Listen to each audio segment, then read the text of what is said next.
네, 이제 우리가 사실 이제 두 개의 주제를 묶어서 오늘 이렇게 같이 공부해 보려고 합니다. 하나는 나이 이해라고 하는 주제고요. 또 하나는 우리 신앙인들이 가져야 될 그 나이 들음에 대한 태도인 것이죠. 다시 말하면 첫 번째 부분에서는 나이에 대해서 생각을 해보는 시간을 갖겠고요. 두 번째 시간은 나이 들음이라고 하는 것에 대해서 우리가 어떻게 이해하고 어떻게 경험해야 하는지에 대해서 살펴보겠습니다. 네, 일단 우리가 이런 질문을 한번 해볼 수 있겠습니다. 당신은 앞으로 더 나이 들어가는 게 설레고 기대되는가? 더 나이 들었을 때가 기다려지는가? 이런 질문을 우리가 한번 해보는 거죠. 이 질문에 대해서 여러분들은 어떻게 대답을 하시겠습니까?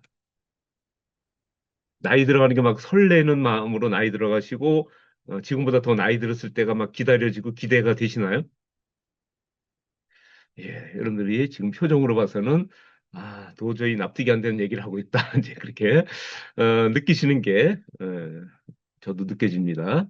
그런데 이제 어떤 영성가가 그렇게 얘기를 했습니다. 나는 늙어가는 게 좋고 기대된다. 5년 후, 10년 후 내가 더 늙었을 때의 모습을 생각하면 마음 설레고 기다려진다. 이렇게 얘기를 했습니다. 우리 일반적인 상식을 가진 사람의 입장에서는 이해가 안 되는 말인데요. 어떤 영성적인 깊이를 또 깨닫고 또 그런 경험을 한 분에게는 이런 고백이 나올 수 있다라고 하는 거죠. 이제 제가 기대하는 것은 뭐냐면 우리 세 번의 어떤 수업을 통해서 참 짧은 시간이지만 이 수업을 통해서 여러분들이 어, 이런 고백이 이해가 된다. 충분히 그럴 수 있다. 또 더 나아가서 나도 그런 마음이 든다. 라는 경험까지 된다면 참 좋겠습니다. 네, 이런 어떤 우리의 기본적인 기대감이나 방향성을 가지고 하나하나 또 살펴보도록 하겠습니다. 우리가 잘 아는 칼 융이라고 하는 심층 심리학자가 우리 인생을 오후 인생과 오전 인생으로 나눠서 얘기했습니다. 그 말로 우리한테 딱 느껴지는 게 있습니다. 오전 인생은 중년기 이전의 인생이고, 오후 인생은 중년기 이후의 인생이라고 얘기할 수 있겠죠. 그런데 이제 우리가 중요한 것은 뭐냐면, 오전 인생을 살 때는 오전 인생에 맞는 오전 프로그램이 있다라고 하는 거죠. 그래서 그 프로그램대로 오전 인생을 삽니다. 그렇다면 우리가 오후 인생을 살 때는 오후 인생을 살기 위한 프로그램이 있다라고 하는 거죠. 근데 여기서부터가 문제입니다. 우리가 오전 인생을 오전 프로그램을 쭉 살다가 중년기가 지나가면서 노년기에 접어들지 않습니까? 그런데 중년기를 지나서 노년기로 가면서도 여전히 프로그램 업데이트, 프로그램 전환을 안 하시고, 모드 전환을 안 하시고, 오전 프로그램으로 계속 사는 겁니다. 오후 인생을 오전 프로그램을 가지고 사는 거죠. 그러다 보니까 이 프로그램하고 우리 오후 인생이 맞지가 않는 거죠. 그것으로 인해서 여러 가지 어떤 심리적인 갈등도 생기고, 어려움도 생기고, 영적인 위기도 생기고, 그런, 모든 불행한 경험을 우리가 하게 된다라고 얘기하는 것이죠. 그렇게 본다면, 오후 프로그램이라는 건 도대체 무언가? 오후 프로그램이 왜 필요한가? 그런 질문들을 우리가 갖게 되는데요. 이러한 오전 프로그램과 오후 프로그램이 따로 있어야 되는 이유는 뭐냐면 중년기를 전후로 해서 어, 우리가 여러 가지로 변화가 경험되기 때문입니다. 우리에게요. 그래서 일단 뭐 눈에 띄게 우리 몸의 변화가 있고요. 그리고 또 우리 심리적인 부분에 변화가 있고 또 영적인 부분에도 변화가 있습니다. 우리의 개인적인 어떤 상황이 바뀌기도 하고요. 또 사회적인 환경도 바뀝니다. 왜냐하면 내 의지랑 상관없이 우리 사회에서 나이 듦, 또 노화를 바라보는 시선이 있고 그런 어떤 나이 듦의 문화가 있고 또 나이 든 사람을 향해서 갖는 기대가 있다라고 하는 거죠.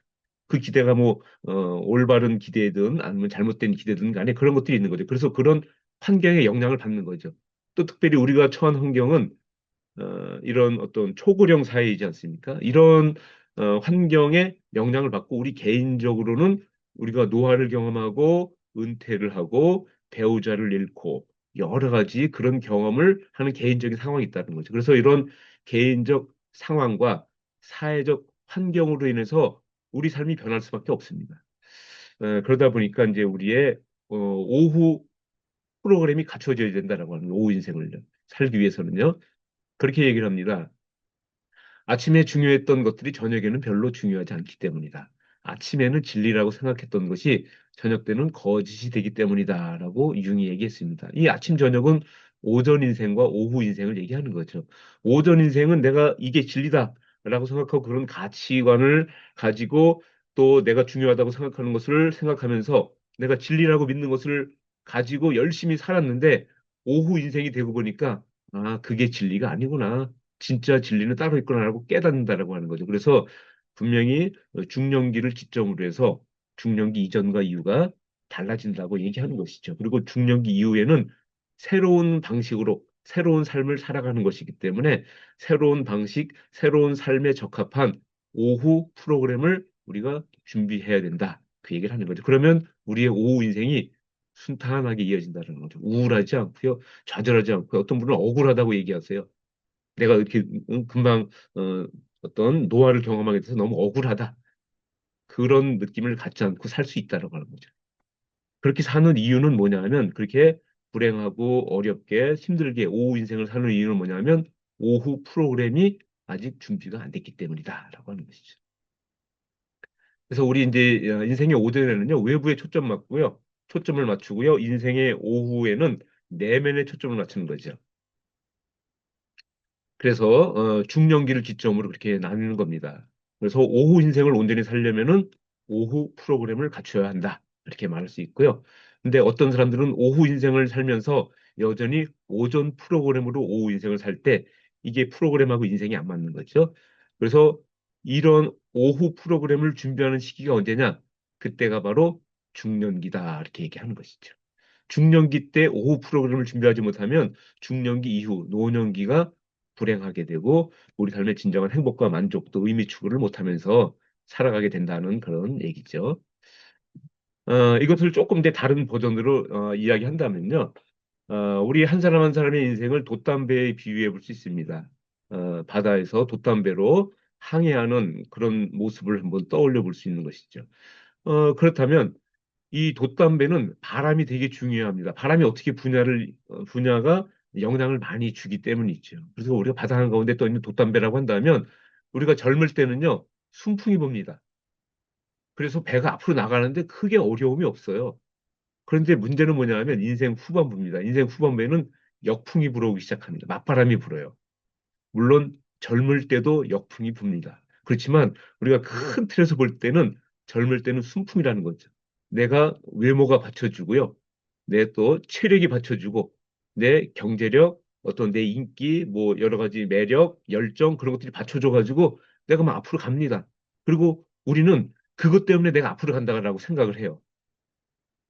그런데 정작 내 인생이라고 하는 돛담배가 어떻게 앞으로 가냐 하는 것을 진정으로 깨닫는 시기는 인생 후반부라고 하는 거죠.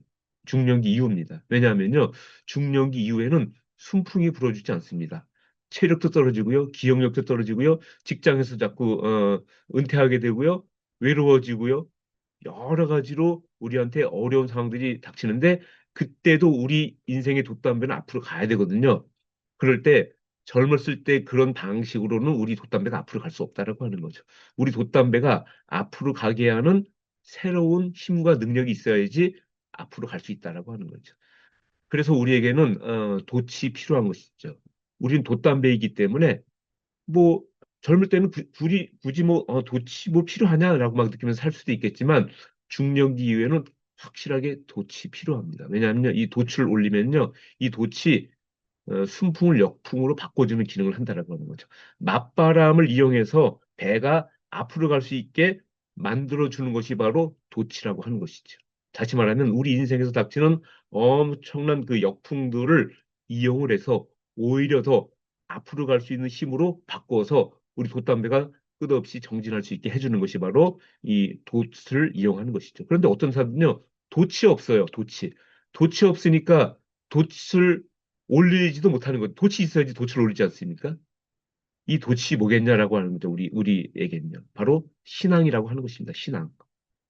그러면서 진정으로 내가 내 인생이라고 하는 돛담배가 앞으로 가게 해주는 것은 내가 가지고 있는 나의 어떤 매력, 나의 연봉, 나의 어떤 육체적인 능력, 열정 그런 것이 아니라 신앙의 힘이었구나.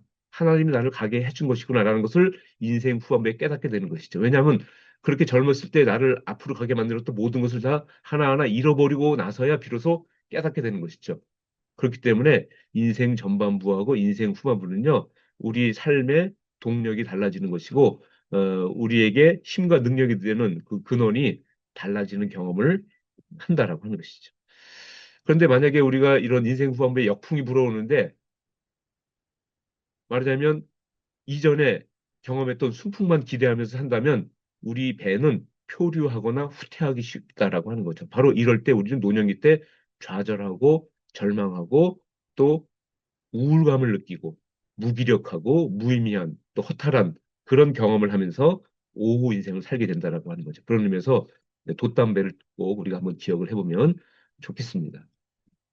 그래서 불어오는 역풍을 이용해서 순조롭게 항해하려면 변화가 필요합니다. 돛을 올리고 돛을 활용해야 되는 거죠. 또 돛을 사용하지 못할 때는 우리 인생의 항해는 표류하면서 위험해질 수 있는 것이고요. 돛을 올릴 수 있는 힘과 돛을 사용할 수 있는 기술이 우리한테 필요하다라고 하는 거죠. 이 힘과 기술을 갖추는 것이 바로 중년기 때 오후 프로그램을 만드는 일이다. 그렇게 말할 수 있는 것이죠. 그래서 역풍이라고 하는 죽음 공포나 노화 상실에 휘둘리면서 무기력하게 살 것인지 아니면 젊음 충만을 유지하면서 인생 후반부에도 활기차게 살아갈 것인지 그것을 우리가 결정하는 시기다라고 하는 거죠. 그렇다면요, 우리가 우리 자신한테 한번 물어볼 수 있습니다. 나는 어떻게 오후 프로그램을 준비하고 있는가?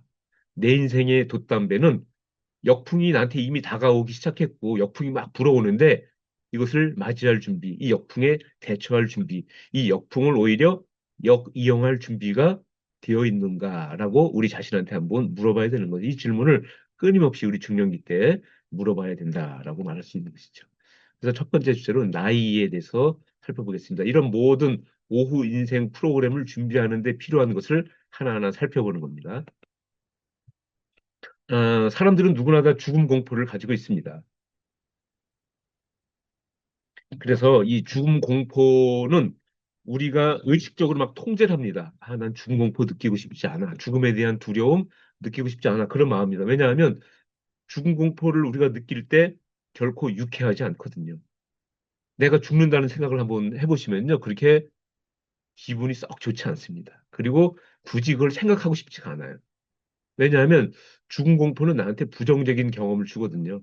부정적인 걸 떠올리게 하거든요. 그러다 보니까 사람들은 죽음 공포를 누구나 그 안에 가지고 있는데 그 공포가 그냥 그 안에 머물러 있으면 좋겠어요. 그게 나와서 막 꿈틀거리면서 활동을 하는 걸 원하지 않습니다. 왜냐하면 그러면 우리는 되게 불행감을 느끼고요. 두려움을 느끼고 또 우리 삶에 잘 이제 적응을 못하기 때문에 그런 것이죠. 그래서 우리는 누구나 죽음 공포를 가지고 있고 죽음 공포를 이겨내려고 노력을 하는 거죠. 왜냐하면 그 죽음 공포 느끼는 것이 우리한테 유익하지 않고 즐거운 경험이 아니기 때문에요. 그래서 우리는 의식적으로 내가 노력을 해서 죽음 공포를 굳이 떠올리지 않으려고 죽음에 대해서 굳이 생각하지 않으려고 많이 노력을 합니다. 그런데 문제는 뭐냐 하면 우리 인간은 그렇게 의식적으로만 살아갈 수 없고요. 사실은 더 중요한 부분에서 무의식적으로 나도 모르게 막 죽음 공포가 떠오르는 거죠. 예를 들면 우리가 교통사고가 날 수 있는 막 위험에 처했을 때 그때 막 이제 큰 불안을 느끼고 막 분노하고 막 그러지 않습니까? 그것에 그런 감정을 유발하는 것은 뭐냐? 바로 우리 내면에 있는 죽음 공포다라고 하는 것이죠. 그래서 우리 인생은요, 계속해서 우리 내면에 있는 죽음 공포를 어떻게 적절하게 다룰까라는 것을 염두에 두고 살아간다. 이렇게 얘기할 수 있는 거죠. 그것이 바로 우리 인간의 삶의 방식이라고 또 얘기할 수 있는 겁니다. 그게 이제 심리학에서 우리 인간이 죽음 공포를 어떻게 경험하고 죽음 공포가 우리 삶에 어떻게 영향을 주느냐 하는 것에 대한 어, 얘기라고 할 수 있겠죠. 그래서 나도 모르게 죽음 공포에 영향을 받습니다. 그리고 죽음에 대한 두려움은 여러 가지 방식으로 표현되는 것이죠. 그래서 우리가 이제 어떤 일이냐면요. 내가 죽음 공포를 한번 느끼잖아요. 근데 죽음 공포를 어떻게 느끼냐면 내가 스스로 직접 느낄 수도 있지만 어, 내 지인이 아직 60대 초반이에요. 그래서 아직 돌아가실 나이가 아닌데 그분이 돌아가셨다는 소식이 나한테 전해지는 거예요. 그러면 나랑 같은 연배의 동료가 이렇게 어떤 삶을 마감하는 소식을 내가 듣고 나면 우리는 우리 안에는 죽음 공포가 나도 모르게 일어나는 거죠. 그래서 우리가 이런저런 방식으로 죽음을 직간접적으로 접하면 죽음 공포를 우리가 경험하게 되는 것이죠. 그랬을 때 우리가 그 죽음 공포에 대응하는 방식이 있다라고 하는 거죠. 어떤 사람들은요, 죽음이라는 걸 굳이 떠올리지 않으려고 가능하면 죽음과 관련된 건 별로 생각하지도 않고 또 얘기하지도 않고 그리고 죽음과 관련된 장소에는 가능한 한 안 가려고 하는 사람도 있습니다. 의식적으로 노력하는 거죠. 왜냐하면 그거를 경험하면 나도 모르게 죽음 공포가 떠오르니까요. 그런데 이제 어떤 경우에는 나도 모르게 죽음 공포가 떠오른다라고 하는 거죠. 예를 들어서요, 어떤 사람이 그렇게 좀 빨리 돌아가셨습니다. 내가 아직 돌아가실 나이가 아닌데 나랑 비슷한 연배에 돌아가셨어요. 그 소식 들었어요. 그러면은 어떤 일이 생길 수 있냐면요. 그 소식을 들은 사람이 원래 평상시 습관이 자기가 어떤 이 미래의 일을 미리 준비하는 사람이 아니에요. 다시 말하면은 그냥 우리 다음 주에 뭐 할까? 우리 내일 뭐 할까? 그 정도로만 계획을 하는 것이지 몇 달 후, 몇 년 후를 계획하는 스타일이 아니에요. 그런데 이 사람이 친구분이 그렇게 돌아가셨다는 소식을 딱 듣고는 갑자기 어떻게 하냐면 또 다른 친구한테 전화해서 우리 이번 연말에는 어디서 이렇게 모임을 가질까? 우리 연말에 어디 뭘 할까? 막 이렇게 논의를 해요. 근데 연말이 아직 몇 달 남았는데 몇 달 후를 논의하지 않던 사람이 몇 달 후를 논의하게 되는 거죠. 그리고 막 또 다른 가족들한테 막 얘기합니다. 우리 내년에는 어디 여행을 한번 갈까? 우리 뭐 일본 여행을 한번 갈까? 뭐 어디 여행 갈까? 뭐 그렇게 여행 계획을 막 세우려고 그래요. 그러지 않던 사람이요. 다시 말하면요, 뭐냐면 나는 몇 달 후에도 죽지 않고 살아 있을 거야. 몇 년 후에도 내년에도 그 후년에도 죽지 않고 살아 있을 거야. 라고 하는 거죠. 그래서 내 안에 생기는 죽음 공포에 내가 그런 방식으로 대처하는 거다라고 하는 거죠. 이거는 무의식적으로 일어나는 일입니다. 그래서 결국은 죽음 공포라는 것이 우리에게 의식적, 무의식적으로 깊이 영향을 주고 우리 모든 사람은 죽음 공포를 느끼고 싶어 하지 않는 것이죠. 왜냐하면 그거는 우리한테 불쾌한 경험이기 때문에요. 그런데 우리가 이제 중요하게 생각해야 될 것이 뭐냐면요. 우리가 살아가면서 우리 주변에 항상 죽음 공포 유발 요인이 있습니다. 나는 죽음 공포를 굳이 느끼고 싶지 않아요. 그런데 나로 하여금 죽음 공포를 느끼게 해주는 요인들이 있습니다. 누가 돌아가셨다라고 하는 그 소식, 그 소식도 죽음 공포를 느끼게 해주고요. 그다음에 어디에 코로나 같은 이 전염병이 창궐해서 많은 사람들이 죽어간다라고 하는 소식, 어디에 전쟁이 나서 많은 사람들이 사상자가 생겼다, 큰 대형 교통사고, 뭐 산불이 생겼다, 막 그런 것들을 그런 걸 느낄 때마다 우리는 죽음 공포를 느껴요. 그게 죽음 공포 유발 요인입니다. 그런데 우리는 그런 걸 아주 싫어합니다. 왜냐하면 그걸 통해서 내 안에 잠자고 있던 죽음 공포가 막 깨어나서 막 느껴지는 거잖아요. 그거 아주 싫어합니다. 그런데 죽음 공포 유발 요인 중에서 가장 강력하고 가장 일반적으로 우리들에게 경험되는 게 뭐냐? 노화 현상이라고 하는 거죠. 노화 현상. 나의 아침마다 볼 때마다 우리가 막 노화 현상을 경험합니다. 간밤에 도둑이 들어서 내 머리카락도 훔쳐가고 내 피부 탄력도 훔쳐가고 그렇죠? 여러 가지 시력도 훔쳐가고 다 도둑 맞아요 아침마다. 그래서 아침마다 도둑 맞은 것을 확인하면서 내가 이렇게 또 하나 잃어버렸구나 또 하나 잃어버렸구나 를 느끼기 쉬운데 그러한 노화 현상이 우리로 하여금 죽음 공포를 느끼게 하는 거죠. 내가 이렇게 하나 둘 점점 잃어버리고 잃어버리다가 이제 마지막에 죽음에 이르겠구나 하는 공포인 것이죠. 그다음에 주변에 있는 머리 희끗희끗하고 허리가 굽고 한 그런 분들을 보면서 또 죽음 공포를 느낍니다. 왜냐하면 그게 모두 죽음 공포 유발 요인으로 경험되는 것이기 때문이죠. 그다음에 또 노인은 죽음 공포 유발자입니다. 뭐 바이러스 감염자 아니면 무슨 어떤 강도 또 이런 어떤 전쟁을 일으키는 사람들 그런 사람들은 중공포 유발자죠. 근데 가장 우리에게 일상적으로 경험되는 중공포 유발자는 노인입니다. 노인을 볼 때마다 죽음을 떠올리게 돼요. 내 안에는 중공포가 올라와요. 그러다 보니까 우리는 죽음공포 유발 요인을 싫어하고요. 죽음공포 유발자를 싫어합니다. 그래서 우리는 노화 저항을 하게 되는 것이고 어떻게든지 엔타이 에이징 노화에 저항하려고 막 노력을 하는 것이고요. 노인을 혐오합니다. 노인 싫어해요. 노인 옆자리에 앉기 싫어하고 가까이 가기 싫어하고 말 섞기 싫어하고요. 노인하고 이렇게 관계를 맺으려고 하지 않는 거죠. 왜냐하면 노인을 싫어하기 때문에.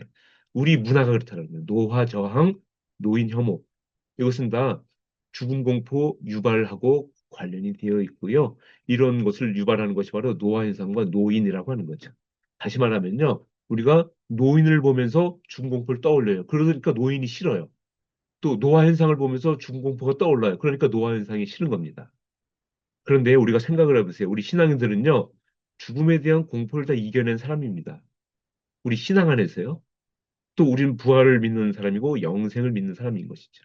그래서 사실은 이 죽음 공포에 벌벌 떨면서 여기에 영향을 받지 않아도 되는 사람임에도 불구하고 우리는 계속 죽음 공포에 영향을 받으면서 살고 있는 것이죠. 어떻게 보면 이것은 죽음 공포를 얼마나 느끼냐의 그 여부는 신앙의 강도하고도 관련이 있다고 하는 거죠. 그리고 우리가 신앙인임에도 노인을 아주 싫어해요. 그리고 노화에 대해서 아주 저항을 합니다. 그렇다면요, 우리의 신앙을 다시 한번 점검해 볼 필요가 있다고 하는 거죠. 내가 죽음 공포를 완전하게 극복하지 못해서 죽음 공포 유발하는 노화 현상이 싫고 노인이 싫은 거죠. 그래서요, 우리 신앙인들은요, 노화에 저항할 필요가 없고요, 노인을 미워할 필요가 없는 겁니다. 이것이 바로 신앙이 있는 우리하고 신앙이 없는 사람하고 아주 가장 중요한 차이점이라고 할 수 있는 것이죠. 그래서 우리 신앙인들은요, 노화 현상, 또 노인을 부정적으로 볼 필요가 없다라고 하는데, 만약에 우리가 부정적으로 본다면 우리 안에 있는 죽음 공포가 아직 신앙의 힘으로 해결되지 않았다는 의미일 수도 있다라고 말할 수 있는 거죠. 그래서 이제 죽음 공포가 우리한테 되게 중요한데 이 죽음 공포를 어떻게 관리하냐가 또 중요한 거죠. 그래서 제가 이런 걸 말씀드리는 이유는 뭐냐면요. 우리가 죽음에 대한 공포를 가지고 있고 그 죽음의 공포와 관련해서 노화 현상을 싫어하고 노인을 싫어한다라고 심리학이 설명한다라고 하는 거죠. 그렇게 본다면 우리 신앙인들은 이 죽음 공포에서 자유로워야 되는 것이죠. 그렇다면 우리는 노화 현상이나 노인을 싫어하고 기피하고 저항할 이유가 없다라는 말씀을 드리는 겁니다. 그다음에 나이에 대해서 이제 또 한번 생각해 보면요. 우리 신앙 안에서 좀 나이를 잊어야 되는데요. 우리는 나이는 숫자에 불과하다라고 얘기하고 싶습니다. 그런데 나이는 결코 숫자가 아닙니다. 숫자 이상입니다. 왜냐하면요, 그 나이에는요, 덧붙여진 이미지와 생각이나 역할이 다 있습니다. 그리고 그 나이에 대해서 이제 이 사회에서 기대하는 모습이 있는 거죠. 다시 말하면요, 내가 나이를 만약에 70을 떠올린다라고 한다면요, 그냥 그게 70이라고 하는 숫자가 아니라고 하는 거죠. 그 숫자 이상으로 그 나이에 달라붙어 있는 것들이 상당히 많습니다. 그러다 보니까요, 우리가 나이를 묵상하잖아요. 우리가 신앙인들은 주야로 주님의 말씀을 묵상해야 되는데 어떤 분들은 주야로 자신의 나이를 묵상하는 분들이 계십니다. 아, 내가 올해 몇 살이지? 아, 맞아. 내 나이가 몇 살인데, 내가 내년에 몇 살이지?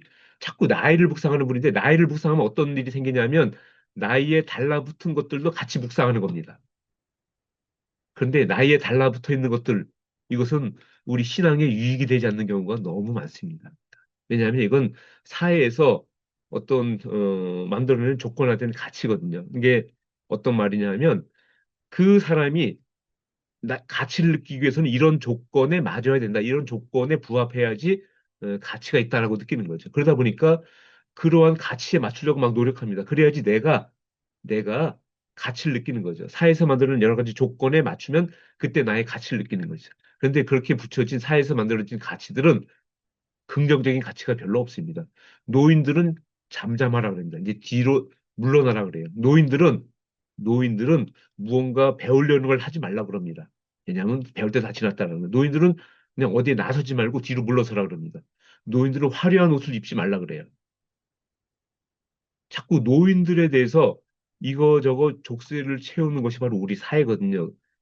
바로 그 족쇄가 어떻게 채워졌냐면 우리가 매년 먹는 이 나이에 달라붙어져 있는 것 하나하나. 나이가 먹을수록 거기에 나이에 또 이런 게 달라붙고 이런 게 달라붙고 그러다 보니까 나이를 묵상하고 또 나이에 달라붙은 것들을 묵상하고 그러다 보면 우리는 나이의 노예가 됩니다. 나이에 질질 끌려다니면서 우리 인생을 불행하게 사는 거죠. 사람들의 기대에만 맞춰서 살아요. 그럴 때 중요한 게 뭐냐면 우리는 하나님의 기대를 잃어버리기 쉽다라고 하는 거죠. 우리는요, 나이보다는 나됨에 먼저 관심을 가져야 되는 거죠. 나이는 나이에 맞춰서 세상이 요구하는 게 많지만 나됨은 하나님이 나한테 주신 고유함이거든요. 고유한 가치거든요. 그건 다름 아닌 소명이라고 얘기할 수 있습니다. 그래서 내가 나이를 많이 묵상하기보다는 소명을 많이 묵상해야 됩니다. 나이를 많이 묵상하는 사람은요, 상대적으로 소명을 덜 묵상합니다. 우리에게 중요한 것은요, 나이가 아니라 소명이라고 하는 거죠. 이 소명이라고 하는 것은 사실 마지막 시간에 좀 더 집중적으로 우리가 다룰 것이기 때문에 제가 더 말씀을 안 드리겠습니다. 그런데 나이를 잊고 사는 삶이라고 하는 것은 뭐냐면요. 나이에 달라붙어 있는 여러 가지 사회에서 붙여놓은 왜곡된 가치들이 많은데 그걸 떼어내고 나이를 중립적으로 여기며 산다라고 하는 거죠. 그다음에 나이에 덧붙여진 어떤 틀에 박힌 생각이 있는데 거기서부터 자유로워지는 것이죠. 나이에 얽매이거나 집착하지 않는 삶을 가지고 우리는 나이를 잊고 사는 삶이다. 이렇게 말할 수 있는 거죠. 그런데요, 우리가 나이를 잊고 살아야 되는 이유가 있는데 그게 뭐냐면요. 하나님도 우리 나이를 잊으세요. 성경을 여러분들 다 보셔서 아시겠지만 성경은 우리 나이를 물어본 게 없습니다. 하나님은 우리 나이를 물어보는 그런 일이 없으세요. 그러니까 우리 나이 자체에 관심이 없으세요. 나이를 물은 적도 당연히 없으시고요. 그래서 하나님은 특정 나이에 대해서 특별한 배려도 하지 않으시고요. 특별한 차별도 하지 않으십니다. 왜냐하면 하나님은 우리를 나이로 보시는 것이 아니라 하나하나의 영혼으로 보시기 때문에 그런 것이죠. 그 영혼의 가치가 있는 것이죠. 예를 들면 우리가 화폐가 있는데 막 구겨진 화폐가 있고 구겨지지 않은 그 지폐가 있습니다. 그러면은 그 지폐가 구겨졌다고 지폐의 가치가 없다고 얘기할 수 있을까요? 우리가 100달러짜리 지폐가 있는데 은행에서 이제 곧 발행한 그런 화폐, 깨끗한 지폐가 있을 수 있고 한번 오랫동안 많이 써가지고 다 구겨진 지폐가 있잖아요. 그런데 이 지폐의 가치에 대해서 새 돈은 100달러를 그대로 인정을 하고 막 구겨진 돈은 이거 좀 구김이 갔으니까 이거 95달러로 칩시다. 그렇게 말할 수 있을까요? 절대 그렇게 말할 수 없습니다. 말하자면 어떤 늙어서 막 좀 내가 몸이 약해지고 주름이 생기고 흰머리가 생기고 그런 거랑 상관없이 우리 한 사람 한 사람이 지고 있는 지니고 있는 그 고유한 가치가 있다고 하는 거죠. 그건 영적인 가치입니다. 그래서 하나님은 그 가치를 보십니다. 늙고 병들고 젊고 어리고 그런 것을 보시는 것이 아니라 한 사람 한 사람이 내면에 지니고 있는 그런 영적인 가치를 보시는 거죠. 그래서 하나님은 그렇게 보시는데 왜 우리는 나이에 너무 관심이 많냐라고 하는 거죠. 특별히 우리 한국 사람들은 남의 나이에 관심이 많습니다. 항상 나이를 알고 싶어요. 그래서 나이를 알고 빨리 그냥 서열을 정리하고 싶은 그런 마음도 있지 않나 싶은데요. 우리 신앙인들은 사실 나이에 크게 관심 가질 일이 없다는 거예요. 왜냐하면 우리는 하나님의 시각으로 바라봐야 되는 거거든요. 하나님은 나이에 관심이 없으신데 왜 우리는 나이에 이렇게 관심이 많고 하나님은 나이를 많이 보시지 않는데 왜 우리는 이렇게 나이를 많이 묵상하는지 우리 자신한테 자문할 필요가 있다고 하는 거죠. 그래서요, 나는 왜 나이에 집착하는가? 나는 왜 나이에 큰 의미와 가치를 두는가에 대해서 우리 자신을 한번 돌아볼 필요가 있는 거죠. 그래서 우리는 나이를 묻기보다는 나다움을 물어야 되는 거죠. 하나님이 본래 나를 지으신 모습, 하나님이 나를 이 세상에 보내실 때 나한테 기대하시는 모습이 무엇이었는가를 자꾸 묵상을 해야 되는데, 우리는 자꾸 나이 들수록 나이를 묵상해요. 그러면 우리는 나이에 이끌리는 나이의 노예가 된다라고 하는 거죠. 우리는 나다움에 이끌리는 사람이 되어야 된다라고 하는 거죠. 그것이 바로 우리들의 신앙적인 정체성이고 우리가 나아가야 될 방향이라고 얘기할 수 있는 거죠. 그래서 나이는 나이에 맞게 주어진 역할, 노인은 이래야 된다, 나이 든 사람이 이래야 된다라고 사회에서 만들어낸 건데 그걸 하나님이 만드셨나요? 하나님 만드신 게 아니거든요. 사람들이 자기들 마음대로 만든 거예요. 하나님 허락받고 만든 게 아닙니다. 그런데 우리는 나다움이라고 하는 건 하나님이 나한테 주신 고유한 소명이거든요. 그래서 우리는 이 소명에 더 관심을 두는 일이 우리 인생 후반부에는 절대적으로 필요하다라고 하는 거죠. 왜냐하면 이 나이에 점점 관심 갖고 나이를 묵상하다 보면 우리는 점점 어려움을 겪게 되고 여러 가지 곤란한 상황들을 맞이하게 되기 때문에 그런 것이죠. 그래서 이제 우리는요, 다음에는 두 가지 종류의 다움이 있다라고 하는 거죠. 진짜 다움과 가짜 다움이 있다는 것입니다. 먼저 가짜 다움은 뭐냐면 세상이 주는 다움입니다. 너 다움이지, 너 다움. 너는 이래야 돼. 너는 학생이니까 무조건 열심히 해야 돼. 학생이니까 계속 노력을 해야 돼. 너는 청년이니까 절대 낙심하거나 절망하는 모습을 보이면 안 돼. 항상 열정적이고 패기가 있어야 돼. 그런 거죠. 당신은 여자니까 이렇게 행동해야 돼. 당신은 뭐니까 이렇게 행동을 해야 돼 하고 사회에서 끊임없이 우리한테 요구합니다. 너는 이래야 돼. 너는 이래야 돼. 이게 바로 너다움이거든요. 그래서 남들이 나한테 준 겁니다. 이거 남들이. 이 우리 사회에서 너는 이래야 되라고 우리한테 준 거죠. 이건 나이에 부과된 생각이나 태도, 행동, 역할, 이런 어떤 사람들의 기대, 그런 거죠. 근데 너다움에 자꾸 끌려다니는 사람들은요, 이런 거에 매몰됩니다. 그러면 어떤 일이 생기냐? 나다움을 잃어버립니다. 나다움은 진짜 다움입니다. 너다움은 가짜 다움인 거죠. 그래서 하나님이 주시는 다움이 나다움이고, 하나님이 나한테 주신 것이 진짜 나다움이잖아요. 사람들이 나한테 준 게 진짜 나다움이 아니라고 하는 거죠. 하나님이 계획하시고 기대하시는 피조물다움, 또 나이가 아닌 소명에 이끌리면서 삶의 목적을 추구하고 의미를 부여하는 것. 그게 바로 나답게 사는 것이고 나다움을 추구하는 것이다라고 하는 거죠. 그래서 진정한 아름다움은 너다움이 아니라 나다움이다. 나다움이 진정한 아름다움이다. 이렇게 말할 수 있는 것이죠. 그래서 어떤 사람들은요, 노화를 겪으면서 너다움에 이끌리는 사람이 있습니다. 너다움. 이런 사람은요, 나이를 묵상합니다. 그 나이에 맞게 이렇게 행동해야지. 그건 나이에 맞지 않아. 나이답게 살아. 막 그런 거요. 그렇다고 이게 뭐 나이 값을 한다 못한다 그런 의미는 아닙니다. 자신이 몸에 불과하다고 생각합니다. 왜냐하면 나이를 묵상할 땐 자꾸 내 몸을 보거든요. 근데 몸은 점점 죽음에 가까워요. 그래서 죽음 공포 느끼게 되는 거죠. 두려움을 느끼게 됩니다. 그리고 자꾸 수축돼요. 위축되고 내가 나도 모르게 자꾸 쪼그라드는 삶을 살게 됩니다. 요즘은 내가 뭘 이렇게 하려고 그러다가도 에이, 그냥 말자. 내가 어디 같이 뭐 이렇게 나서려고 그래도 에이, 그냥 말자. 자꾸 뒤로 물러서고 내가 나를 점점 위축시켜 버린다라고 하는 거죠. 그게 바로 죽음 공포라고 하는 두려움이 나도 모르게 내 안에서 작동을 해가지고 그러한 수축 에너지에 이끌리는 거거든요. 내가 먼저 누구한테 전화하려고 그러다가 에이, 그냥 말자. 자꾸 그렇게 되는 거죠. 근데 노화를 겪으면서 어떤 사람들은 나다움에 이끌립니다. 나다움에 이끌리는 사람은요, 소명을 묵상합니다. 나이를 많이 묵상하지 않고, 내 나이가 그랬었나? 내 나이 몰랐었네? 막 그래요. 이게 뭐 치매라서 자기 나이 모르는 게 아니라 소명을 너무 많이 묵상하기 때문에 나이를 우선적으로 묵상하지 않는 거죠. 그런 사람은요, 나는 내 늙어가는 몸, 그게 나가 아니라 나는 늙어가는 몸 이상이야. 그 이상이야. 라고 나를 생각하는 거죠. 왜냐하면 나는 영적인 존재라는 걸 인식하는 겁니다. 하나님이 나한테 특별한 소명을 주시면서 이 세상에 보내주신 것이죠. 그렇기 때문에 나는 하나님의 소명을 이루는 사람이고 하나님의 거룩한 사역의 파트너 역할을 하는 사람이다라고 내가 나를 인식하는 거죠. 이런 사람들은요, 이 소명 의식에서 나오는 사랑이 막 내 안에서 넘쳐납니다. 확장 에너지. 내가 먼저 손 내밀고 내가 먼저 나서고 적극적으로 어떤 당당하게 자신감 있게 소명을 감당하는 것이죠. 바로 이것이 노화를 대하는 두 가지의 결정적인 차이, 다른 모습이라고 말할 수 있겠습니다. 우리 고린도후서 4장 16절 말씀에 우리의 겉사람은 낡아지나 우리의 속사람은 날로 새로워지도다. 이제 그런 말씀이 있지 않습니까? 겉사람이라고 하는 건 뭘까요? 낡아가는 겉사람이죠. 자꾸 나이 묵상하는 사람인데 나이. 나이 묵상하는 사람은요. 겉사람에 초점 맞추는 겉사람. 그런데 속사람은 뭐냐면 내가 진짜 누군지요. 난 영적인 존재거든요. 하나님한테서 소명을 받은 사람이거든요.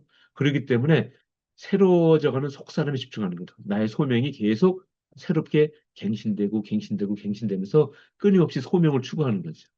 그래서 이 말씀이 참 중요한 말씀이라고 생각합니다. 우리 노년기에는요. 겉사람에 집중하는 것이 아니라 속사람에 집중하는 거죠. 다시 말하면 아까 그 칼 융이 얘기한 인생 오전 프로그램하고 인생 오후 프로그램이 있다 그랬잖아요. 인생 오전 프로그램은요, 겉사람에 집중하는 겁니다. 그러면 인생 오후는 뭘까요? 인생 오후 프로그램은 속사람에 집중하는 삶인 거죠. 그래서 이것을 분명히 알아야 되는데, 나이가 들어서 인생 후반부를 살아가면서도 여전히 겉사람에 집중합니다. 그러면 우리 인생이 불행해지는 것이고요. 참된 행복과 의미를 찾을 수 없다라고 하는 것이죠. 음, 네, 이거는 우리 여러분들 교재를 한번 참고해 보시면 좋겠고요. 제가 이제 말씀드리는 건 뭐냐면 우리가 또 나이 들어가면서 내가 누구인지를 깨닫는 것도 중요하지만 내가 어떤 사람인지 깨닫는 것도 중요하다라고 하는 거죠. 다시 말하면요. 우리가 이제 이걸 조금 더 말씀드리면요. 하나님이 우리 인간을 만드실 때는 두 가지로 인간을 만드셨, 두 가지 의미로 우리 인간 만드신 것을 생각해 볼 수 있습니다. 하나님이 나를 만드실 때요. 고귀함과 고유함을 주셨습니다. 고귀함이라는 건 뭐냐면요. 하나님의 형상대로 지음받는 그런 존재라고 하는 거죠. 하나님의 형상으로 지음받았다는 말은 어떤 말이냐면요. 하나님이 하나님 자신을 모델로 삼아서 우리 인간을 만드셨다. 그런 의미로 이해할 수 있는 거죠. 그래서 얼마나 고귀합니까? 우리 안에 하나님의 거룩한 속성이 있는데요. 그래서 우리는 고귀한, 아주 귀한 존재입니다. 값진 존재인 거죠. 이게 하나님 형상대로 지음받은 거죠. 이것은 우리는 남과 같은 나라고 얘기할 수 있습니다. 왜냐하면 나만 하나님 형상으로 지음받았을까요? 아니거든요. 이 세상에 존재하는 모든 사람이, 모든 피조물이 하나님의 형상대로 지음을 받았습니다. 그래서 그 사람들이 다 하나님 형상을 지니고 있고 하나같이 다 고귀한 사람들이에요. 물론 나도 고귀한 나죠. 그래서 나는 남과 같은 나라고 얘기할 수 있는 거죠. 나나 저 사람이나 뭐 권사님이나 장로님이나 집사님이나 다 똑같이 하나님 형상을 지니고 있기 때문에 남과 같은 나라고 얘기할 수 있는 거죠. 또 하나 하나님이 우리 인간을 어떻게 만드셨냐면 고유한 나로 만드셨습니다. 고유하다는 것은 뭐냐면 이 세상에 하나밖에 없는 한정판으로 만드신 거죠. 지금까지 이 세상에 태어났던 사람들이 얼마나 많겠습니까? 얼마나 많은 인간을 하나님이 창조하셨겠습니까? 그런데 그 지금까지 태어난 인간 중에서 나랑 똑같은 사람은 한 사람도 없었습니다. 그리고 지금 나랑 동시대를 살아가는 전 세계 수많은 사람이 있는데 나랑 같은 사람은 없고요. 그리고 어, 이 이후에도 태어날 엄청나게 많은 사람들이 있는데 그 사람 중에서도 나랑 똑같은 사람은 절대 있을 수가 없습니다. 왜냐하면 하나님은 나를 아주 고유한 작품으로 만드셨거든요. 에베소서 2장 10절 말씀인 거죠. 그래서 남과 다른 나로 나를 만들어 주신 거죠. 그래서 우리가 신앙인으로서 나를 온전히 이해한다는 말은 두 가지를 이해한다는 말입니다. 하나는 내가 참 그렇게 고귀한 나구나. 또 하나는 나는 고유한 나구나. 그래서 이것을 통해서 나한테 의미를 부여하고 나의 가치, 존재 가치를 느끼는 것이죠. 그리고 내 삶의 목적을 느끼는 것입니다. 그래서 이 두 가지를 다 아는 것이 신앙인으로서 나를 온전히 이해하고 소명대로 살아갈 수 있게 되는 것이죠. 그렇다면 우리가 생각해 볼 때 고귀한 나는 나한테 그런 하나님 형상으로서 형상을 지닌 사람으로서 어떻게 살아가야 되는지에 대한 소명을 주신 거라고 얘기할 수 있는 거죠. 그런데 고유한 나 이게 뭐가 중요하지? 라고 생각하기 쉬운데요. 고유한 나는 이 고유한 나의 모습을 가지고 나만의 방식으로 하나님의 뜻을 이루고 하나님이 주신 소명을 이루어 가라고 주신 것이죠. 말하자면 고유한 나는 나의 개성입니다. 개성과 은사와 능력, 그게 바로 고유한 나죠. 고귀한 나는 하나님이 나한테 주신 소명인 거죠. 내 안에 결코 변하지 않는 소명이라고 할 수 있는 거죠. 하나님의 거룩한 속성이 내 안에 있기 때문에요. 그래서 나의 고유한 모습을 가지고 내 안에 있는 고유한 나를 펼쳐내라고 두 가지 나를 주셨다. 그렇게 얘기할 수 있는 거죠. 그래서 하나는 개성이라고 얘기할 수 있고 하나는 하나님 형상이라고 얘기할 수 있는 거죠. 그래서 나의 개성을 통해서 나의 형상을 밖으로 드러내는 것이 바로 우리들의 삶인 것이죠. 그런데 이제 문제는 뭐냐 하면요. 우리가 자꾸 나이 들어가면서 개성을 잃어버립니다. 하나님이 나한테 주신 색깔이 분명히 있거든요. 한 사람 한 사람을 하나님이 다 똑같은 색깔로 주신 것이 아니라 어떤 사람은 분홍색, 어떤 사람은 파란색, 어떤 사람은 보라색, 녹색 그렇게 다 하나하나의 고유한 작품으로 우리를 만들어 주셨는데 나이가 점점 들어가면서 그 색깔이 다 회색 빛으로 다 똑같아져요. 그리고 내 개성을 잃어버려요. 이건 하나님을 되게 실망시켜드리는 방식이라고 하는 거죠. 왜냐하면 하나님은 하나하나의 고유한 색깔을 주시면서 그 색깔이 반짝반짝 빛나기를 기대하실 텐데, 하나님이 반짝반짝 빛나게 만들어 주신 그 고유한 색깔이 그냥 뿌옇게, 희뿌연 색깔로 다 똑같아져요. 나이 들어가면. 그건 하나님이 원하시는 바가 아니라고 하는 거죠. 말하자면 우리가 나이가 들어가면 들어갈수록 하나님이 우리한테 주시는 그 색깔이 점점 더 명료해지고 점점 더 영롱하게 빛나기를 기대하시는 거죠. 근데 우리는 자꾸 나이 들어가면서 자꾸 우리 자신의 개성, 하나님이 주신 나만의 작품성을 잃어버리는 거죠. 이게 왜 그러냐면요. 우리 사회에서는 연세 드신 분, 길거리에 가는 나이 드신 분들을 볼 때 그 나이 드신 분을 사람으로 보기 전에 노인으로 봅니다. 나이 든 사람, 저 늙은이 그렇게 봅니다. 그런데 늙은이이기 전에 사람이거든요. 그런데 자꾸 사람으로 보기 전에 늙은이로 보는 거죠. 그러다 보니까 우리의 개성은 점점 어, 약해지는 거죠. 왜냐하면 나는 나만의 독특한 색깔이 있는데 사람들은 나의 그 색깔에 관심도 없고 색깔을 보지도 않아요. 그냥 노인이구나. 한 70대 정도 되네. 남자네, 여자네, 뭐 그런 것만 봐요. 그런데 그런 영향에 나도 영향을 받아서 나도 나의 개성에 관심을 안 갖습니다. 뭐 나이 들어서 내가 뭘 해? 나이 들어서 뭘 해? 자꾸 그렇게 생각. 근데 나이 들수록 점점 나의 개성이 뚜렷하게 나타나야 되거든요. 그게 하나님이 원하시는 바라고 하는 거죠. 근데 세상이 그렇게 자꾸 나이 들어서 개성을 표현하는 것을 탐탁하게 생각하지 않고 그걸 무시하니까 나도 역시 그렇게 되는 거죠. 이런 세상의 논리에 빠지지 말자라고 하는 거죠. 하나님이 나를 어떤 마음으로 지으셨을지, 또 나를 이렇게 작품으로 지으셨을 때 나를 통해서 무엇을 기대하셨을지를 생각하는 것이 반드시 노년기 때 필요하다. 이렇게 얘기하시는 거죠. 근데 이것은 뭐 우리 기독교 문화는 아니지만요. 여러분들 다 미국에 사시니까 그 할로윈 데이 때 이런 그 펌킨 카빙을 하지 않습니까? 그래서 호박을 다 이렇게 파서 이렇게 만들어냅니다. 뭐 여러분들 너무 잘 아시는 거니까 제가 설명드릴 필요도 없을 것 같습니다.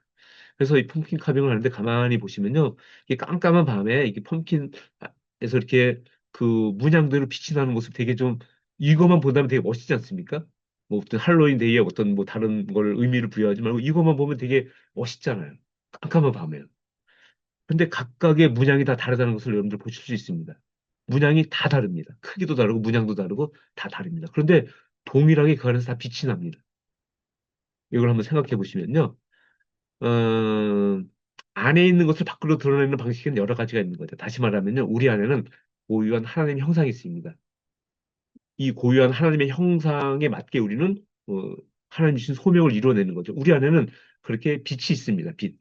그걸 하나님 주신 형상이라고 고귀한 나라고 얘기할 수 있는 거죠. 그런데 그 고귀한 나는 밖으로 드러나야 됩니다. 내 안에 간직만 하다가 죽는 게 아닙니다. 그걸 밖으로 우리 삶으로 드러내야 됩니다. 근데 밖으로 드러내기 위해서는 나의 개성이 필요한 거예요. 나의 개성에 맞춰서, 나의 재능과 하나님 주신 은사에 맞춰서 하나님 주신 소명을 드러내는 것이죠. 그래서요, 펌킨 카빙에 비유해 본다면요, 그 펌킨 안에 있는 그 불빛은 하나님의 형상으로 볼 수 있고요. 각각의 호박이 지니고 있는 문양은 하나님 작품으로 볼 수 있는 것이죠. 다시 말하면요, 그 펌킨 안에 있는 하나님 형상이 그 각각의 펌킨이 가지고 있는 문양에 따라서 밖으로 나오는 거죠. 바로 그럴 때 하나님의 형상도 드러나고요. 하나님의 작품성도 발현된다라고 하는 거죠. 다시 말하면 내 안에 있는 하나님 형상도 드러나면서 나의 개성도 드러나는 것이죠. 우리가요, 교회 일을 할 때 하나님의 형상을 다 드러내는 일을 하는 거죠. 소명 감당하는 것이죠. 그런데 어떤 사람들은 많은 경우 그렇습니다. 소명 감당을 열심히 하는데 우리들의 얼굴은 자꾸 일그러져 갑니다. 힘들고 지쳐요. 기쁨이 없습니다. 왜 그럴까요? 우리의 개성이 발휘되지 않아서 그렇습니다. 우리의 개성이 발휘될 때 기쁘고 즐겁고 행복할 수 있는 거거든요.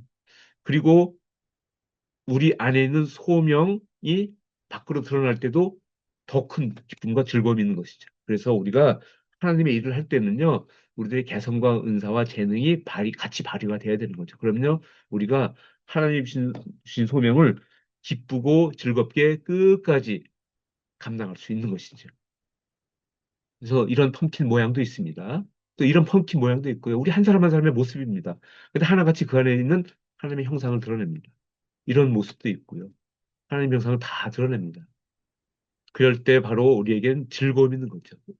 우리 독특한 문양이 드러날 때 나다움이 이제 나의 모습이 드러나기 때문에 즐겁고 행복하고 또 그거보다 먼저 근원적으로 하나님의 형상이 드러나기 때문에 우리한테 더 큰 기쁨이 있는 거죠. 그럴 때 우리는 우리가 감당하는 모든 소명을 기쁘고 즐겁게 끝까지 이어갈 수 있다 말할 수 있는 것이죠. 그래서 우리는 나이 들어가면서 우리들의 이런 모습이 점점 더 의미 있게 발휘될 수 있다 이렇게 말할 수 있는 것이죠. 네, 그리고 이제 좀 정리해서 우리 기독교의 노화 문화하고 기존 세속적인 노화 문화가 어떻게 다른지를 한번 본다면요. 제가 이걸 다 설명드리지 않았지만 한번 이렇게 정리를 해보겠습니다. 노화와 노인에 대해서 부정적인 이미지를 가지고 있습니다. 왜냐하면 이건 죽음 공포 유발하는 것 때문에 아주 나쁘게 봅니다. 누구도 좋게 얘기하지 않습니다. 노화를 좋아하는 사람 아무도 없습니다. 그런데 기독교 노화 문화는요, 노화와 노인에 대해서 긍정적인 이미지를 가지고 있습니다. 왜냐하면 이건 하나님이 주신 아름다움이기 때문에요. 이거는 추함이 아니라 아름다움이죠. 그다음에 노화는 죽어가는 과정으로 인생의 하강 곡선으로 그립니다. 중년기 이후에 점점 밑으로 내려가고 내려가고 해서 죽음이라고 하는 바닥에 이르는 것이 노화라고 얘기합니다. 그런데 기독교는요, 그렇게 보지 않습니다. 노화는요, 중년기 때 비롯해서 가파른 상승 곡선을 그려서 죽을 때까지 최고 정점을 찍고 죽는 겁니다. 절대 밑으로 내려가지 않습니다. 우리는 영적으로 계속 성장하기 때문에요. 그다음에 노아는 한밤중 찾아오는 도둑이라고 얘기합니다. 젊음의 약탈자라고 얘기하는데요. 우리는 노아는 위대한 스승이라고 하나님의 선물이라고 말하는 것이죠. 그다음에 사회로부터 부과된 노인다움이 아니라 하나님이 주신 고유한 나다움을 추구하는 거죠. 나에 이끌리는 것이 아니라 나됨에 이끌리는 것이죠. 그다음에 노아에 저항하지 않고 노아에 순응합니다. 수축 에너지가 아니라 사랑 에너지, 확장 에너지에 이끌리는 것이고요. 또 하나님이 우리에게 노아를 주시는 이유에 관심이 없습니다. 그런데 우리는요, 기독교인들은 하나님이 나한테 노아를 주시는 이유와 목적을 분명히 압니다. 우리가요, 목적을 가지고 늙어가는 것하고 목적이 없이 늙어가는 것, 이건 전혀 다릅니다. 우리가 목적을 가지고 늙어갈 때는요, 늙어가는 모든 경험 하나하나마다 의미를 부여할 수 있습니다. 그런데 목적이 없이 그냥 뭐 남들이 늙어가니까 나도 늙어가지 이렇게 늙다가 그냥 죽는 거지 하고 늙어가는 그런 과정에서는요, 절대 늙음 경험에, 노화 경험에 의미를 부여할 수 없습니다. 삶이 우울할 수밖에 없고 되게 무의미하고 허탈할 수밖에 없는 것이죠. 그다음에 소명이 있냐 없냐라고 하는 것이고요. 그다음에 죽음 공포에 휘둘리냐 부활의 능력에 힘입냐 죽음 공포를 극복했느냐 그 차이가 있는 것이죠. 요건 제가 이제 하나하나 좀 더 앞으로도 말씀드리겠지만 일단은 주된 주제를 정리하는 차원에서 말씀을 드립니다. 어, 두 번째는 이제 나이 들음에 대한 태도인데요. 어, 우리는 이제 나이 들음을 자꾸 어떤 노년기만 나이 들음이라고 하는 주제를 적용시키려고 하는데요. 사실은 25살 때부터 노화가 시작된다고 우리가 이야기를 합니다. 그러면요, 우리 성인기의 대부분의 시기는 요 나이 들음이라고 하는 거, 노화라는 것을 경험하는 시기거든요. 그래서 저는 개인적으로 20대들이 나이 들음에 대한 태도를 공부해야 된다고 생각합니다. 20대, 30대, 40대 당연히 해야 되고요. 어떻게 보면 우선적으로 해야 됩니다. 그래야지 그 나이 들미라고 하는 우리 성인기의 전체적인 그 경험에 대해서 처음부터 잘 이제 이해하고 신앙인답게 나이 들어갈 수 있기 때문에 그런 것이죠. 그리고 우리가 교회에서 어떤 노년기에 대한 인식 개선, 또 노인이 해야 되는 역할이라든지, 노인에 대한 이미지, 노인에 대한 태도, 그런 것에 대해서 뭔가 좀 이제 긍정적으로 바꾸기 위한 교육이나 훈련을 하려고 할 때 자꾸 노년층들을 데려다 놓고 이렇게 교육을 하는 경우가 많습니다. 65세 이상 고령자들 그룹으로 우리 노인들은 이렇게 좀 자부심을 가져야 됩니다. 말하자면 이렇게 저렇게 우리의 어떤 고유한 소명을 생각하고 또 우리 역할을 생각하고 우리가 우리 삶에서 여전히 주도권을 가지고 살아야 됩니다. 뭐 그렇게 이야기하는데 사실은 그거보다는 다른 연령대, 비노인 연령대를 대상으로 그런 신앙 교육을 해야 되거든요. 그런데 노인 교육 대상으로는 그 노년층 대상으로는 잘 교육이 이루어지지 않아요. 그 노년층이 알아서 해결할 수 있는 일은 아니거든요. 왜냐하면 노년층이 노년층들만 사는 것이 아니라 비노년층이 있기 때문이에요. 그래서 나이들에 대한 태도는 신앙인들이라면 누구나 다 지녀야 될 태도라고 보거든요. 그래서 물론 25세 이후만 해당되냐가 아니라 사실 나이들로 한다 그러면 태어나서 다 나이들이지 않습니까? 그래서 이것은 우리 신앙인들이 반드시 이제 교육받고 훈련받아야 될 주제가 아닌가 그런 생각을 해봅니다. 왜냐하면 우리는 신앙이 없는 사람들하고는 다른 방식으로 나의 삶을 이해하고 다른 방식의 나의 삶에 대한 태도를 지니고 있어야 마땅하기 때문에 그렇게 말할 수 있는 거죠. 하나님의 인간 노화 계획이라고 하는데요. 하나님은 이 세상을 만드실 때 그냥 계획 없이 만드신 분이 아니시란 말이죠. 이렇게 만들다 보니까 어떻게 인간을 만들게 됐네? 만들다 보니까 뭐 이렇게 됐네? 그런 분이 아니시거든요. 하나님이 다 선하신 계획을 가지고 이 세상을 만드시고 모든 피조물을 만드시고 또 우리 인간을 만드셨다라고 하는 거죠. 이건 우리 신앙인들이 누구나 고백할 수 있는 부분이라고 생각합니다. 그래서 하나님은요, 우리 인간의 노화를 계획하셨다. 이렇게 볼 수 있다라고 하는 거죠. 하나님이 계획 없이 그냥, 어떻게 내가 만들었는데 인간 노화에 대해서는 미처 내가 매뉴얼을 못 만들고 인간을 이렇게 늙어가는 그런 분이 아니시라고 하는 거죠. 분명히 우리 인간의 노화를 통해서 하나님이 의도하신 바가 있고 계획하신 바가 있고 뜻하신 바가 있다라고 하는 거죠. 근데 그것을 알 때 우리는 노화의 목적을 아는 것이고 그걸 모르면 우리는 영원히 노화의 목적을 모른 채로 죽을 수 있다라고 하는 것이죠. 바로 하나님의 인간 노화 계획에 대해서 우리는 당연히 알려고 하는 관심을 가져야 되고 당연히 알아야 되는 거죠. 그리고 인간 노화에 하나님이 이런 계획이 있구나. 우리가 내가 늙어가는 게 이런 목적이 있는 거구나라고 깨닫는 거하고 깨닫지 못하는 것은 천지 차이입니다. 전혀 다른 삶의 방식을 가져올 수 있기 때문에 그런 것이죠. 하나님이 왜 나를 늙게 만드셨을까? 이런 고민 좀 해보셨나요? 그냥 아니 뭐 누구나 다 늙는 거지 뭐 그런 고민을 왜 해? 이건 진짜 우리가 물어봐야 될 일이에요. 왜냐하면 이건요, 하나님한테 따지려고 물어보는 것이 아니라, 나를 늙어가실 때 하나님이 어떤 계획을 가지고, 왜 나의 이런 노화 프로그램을 하나님이 디자인하셨지? 이 노화를 통해서 나를 늙어가게 함으로써 하나님이 기대하시는 게 뭐고, 하나님이 이루시려고 하는 선한 목적이 무엇이지? 이것에 대한 갈망이 있어야 된다는 거죠. 관심이 있어야 된다는 거죠. 근데 이런 갈망과 관심이 없이는요, 전혀 이 목적을 깨달을 수가 없습니다. 우리 신앙인들 중에서도 이 목적에 관심이 없는 분들이 상당히 많은 것을 제가 보게 됩니다. 나에게 노화를 주는 하나님의 계획이 있고요. 나의 노화에는 어떤 목적이 있는지 알아야 되고요. 그렇다면 내가 매일 겪는 노화 경험 매일매일 하시지 않습니까? 노화 현상 여기저기서 너무너무 자주 봅니다. 거기에서 우리는 의미를 발견할 수 있는 거죠. 근데 우리는 목적이 없기 때문에 이런 모든 노화 경험에서 의미를 발견하지 못합니다. 그냥 힘들고 짜증나고 스트레스 받고 불안하고 무의미하고 허탈하고 그것만 느껴요. 이것은 신앙인의 노화 방식이 절대 아니라고 하는 것이죠. 우리가 한번 물어봐야 됩니다. 나는 나이 들어가면서 행복한가? 행복한가라고 느낀다면 우리는 어느 정도 하나님의 선하신 목적을 이해하고 목적에 맞게 내가 늙어가고 있기 때문에 행복하다라고 얘기할 수 있는 거거든요. 나는 신앙 안에서 나이를 잊고 살고 있는가? 이 질문을 우리한테 계속 해야 됩니다. 끊임없이 해야 됩니다. 그래서 이것에 대한 분명한 대답을 할 수 있어야 된다. 이렇게 말하시는 거죠. 그래서 목적이 있는 노화는 목적에 이끌리는 노화입니다. 우리가 목적에 이끌리는 인생이라는 그 purpose driven life라는 거 여러분도 다 읽으셨죠? 목적에 이끌리는 삶이라는 거요. 우리들의 노화도 목적에 이끌립니다. 그렇다면요, 노화 과정에서 경험되는 모든 것 하나하나에 의미를 부여할 수 있습니다.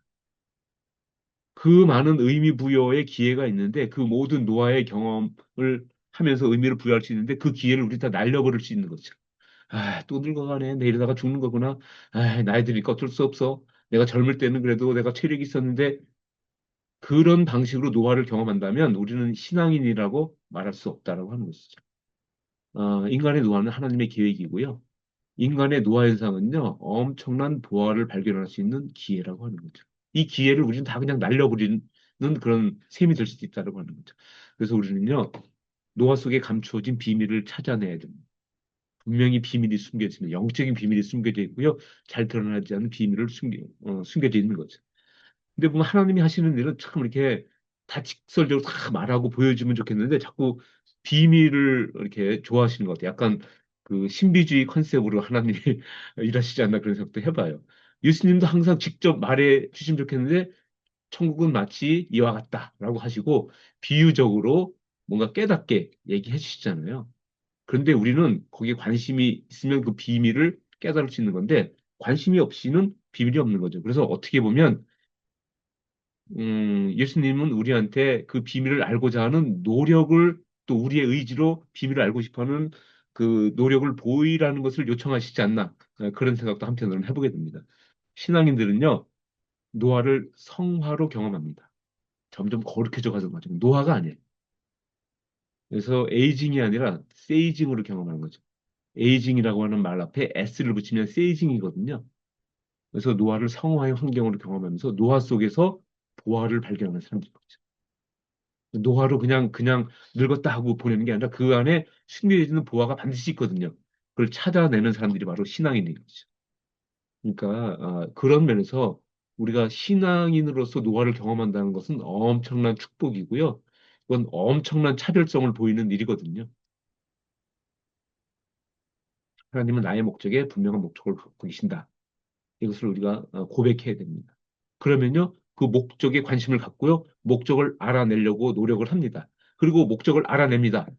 그다음부터는 우리들의 삶의 질이 달라지고요, 노화 경험의 질이 절대적으로 달라질 수 있다. 이렇게 말할 수 있는 것이죠. 음, 이제 제가 이제 번역한 책이 있는데 그 책에 나오는 내용입니다. 하나님 왜 저를 늙게 만드셨나요? 하나님이 실수하신 겁니다. 그런 말을 했는데 이 말의 의미는 뭐냐 하면요.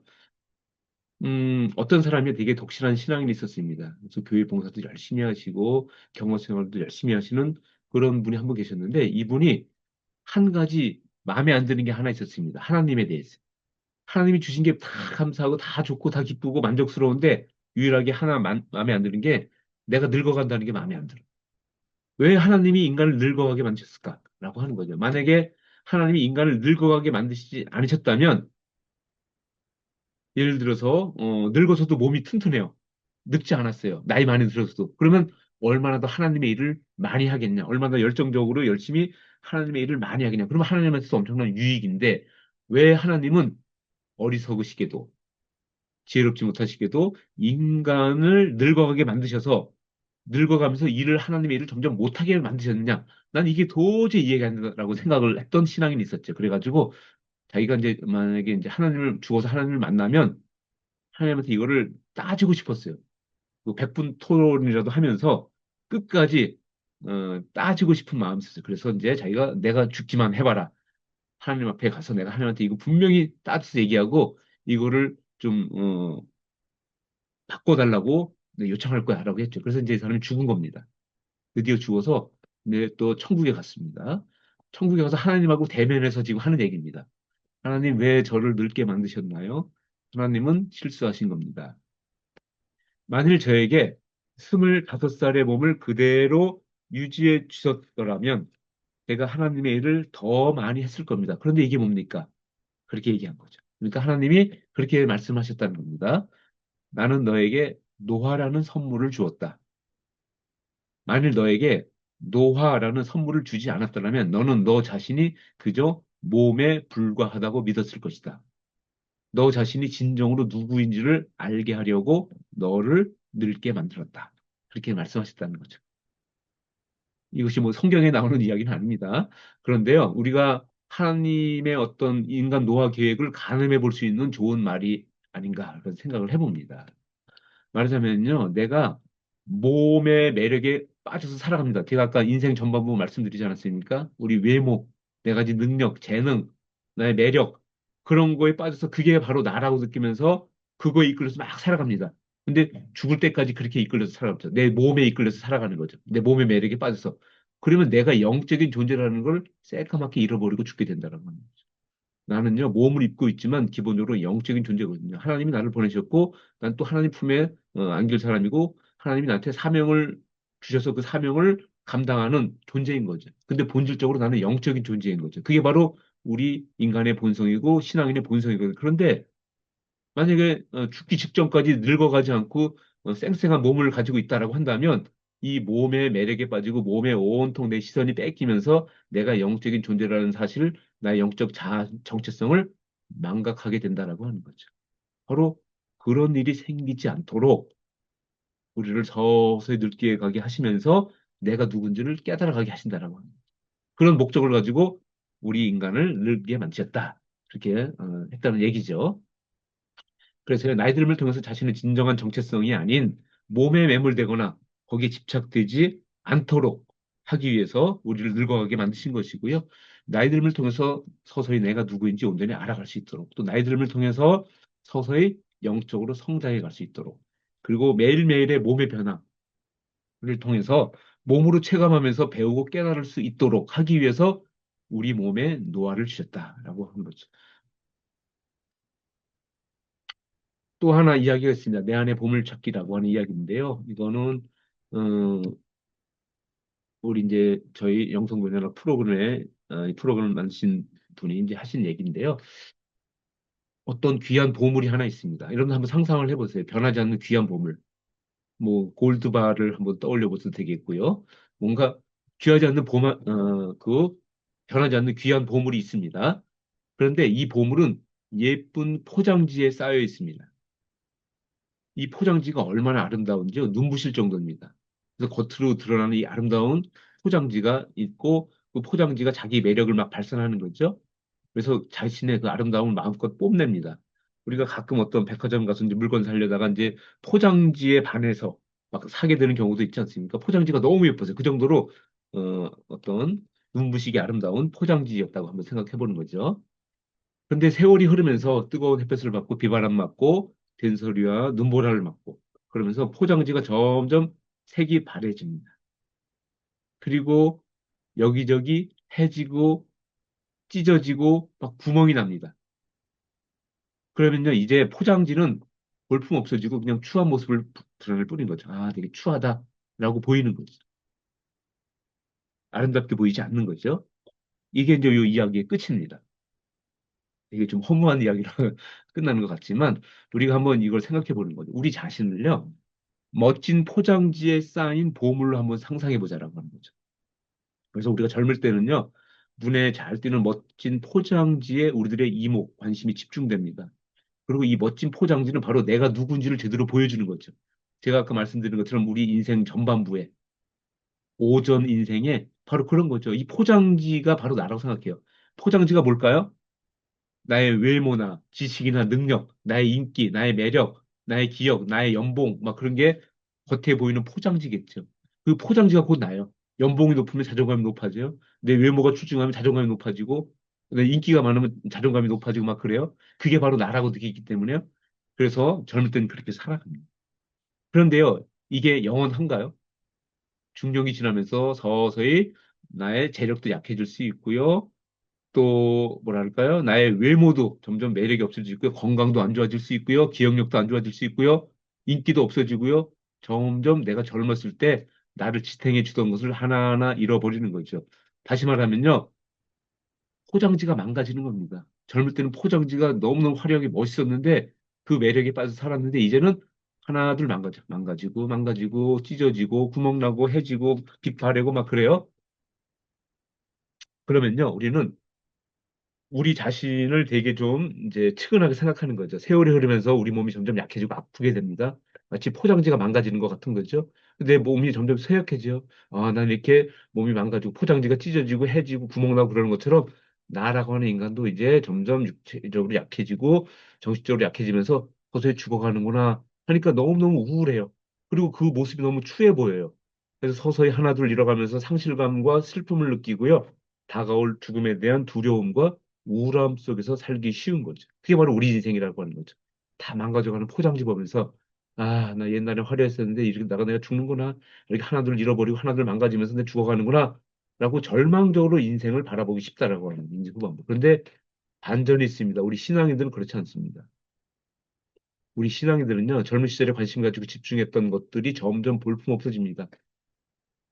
건강도 안 좋아지고요. 기억력도 안 좋아지고요. 인기도 없어지고 매력도 없어지고 점점 그런 걸 보면서 빗바래고 낡아서 찢어진 포장지가 있죠. 근데 포장지가 자꾸 여기저기 찢어지면서 틈새가 납니다. 그리고 막 구멍이 생깁니다. 그럴 때마다 어떤 경험을 하냐면요. 그 포장지 안에 있는 보물을 드디어 보기 시작합니다. 포장지 틈새가 조금 찢어지면 조금 찢어진 만큼 그 안에 보물을 봅니다. 포장지가 많이 찢어지면 많이 찢어진 만큼 그 안에 보물을 더 많이 봅니다. 그러니까 더 망가지고 우리 몸이 더 망가지고 더 약해지고 더 잃어버리고 그럴수록 그 안에 있는 보물이 점점 더 크게 보이고 선명하게 보이는 거죠. 바로 내 몸에 온갖 관심이 가져 있던 관심사가 이제는 내 몸 안에는 영적인 그 보물, 영원히 변하지 않는 나의 가치에 점점 관심을 갖게 되는 거죠. 가짜 정체성이 아니라 진짜 정체성, 영적인 자아 정체성에 관심 가지고 점점 그걸 눈여겨보고 점점 확실하고 선명하게 보는 거죠. 이게 바로 영적 성장입니다. 다시 말하면 우리 몸이 볼품 없어질수록 우리 안에 아름다운 보물, 영원히 변하지 않는 그 가치를 점점 선명하게 보면서 우리들의 노화를 아름답게 긍정적으로 경험하는 것이죠. 제가 처음에 말씀드렸죠. 어떤 영성가가 하는 말. 나는 5년 후, 10년 후에 더 늙었을 때의 나의 모습이 기대된다. 라는 말이 좀 이해가 되시나요? 내 몸이 망가지면 망가질수록 그 망가진 틈새로 그 안에 있는 이 존귀한 보물을 점점 더 선명하게 볼 수 있다는 말이죠. 말하자면요, 영적 성장의 동기부여가 된 사람은 당연히 그렇게 말할 수 있습니다. 아, 하나님이 나한테 노화를 주신 게 영적 성장을 위해서 주신 것이구나. 그런 하나님의 계획과 목적이 있으시구나.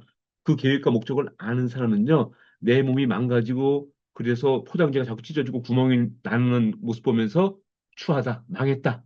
그렇게 보지 않고요. 그 틈새로 점점 그 안에 있는 보물을 눈여겨보고 보물의 존재를 확신하고 그 보물에 맞게 살아가려는 노력을 한다라고 하는 것이죠.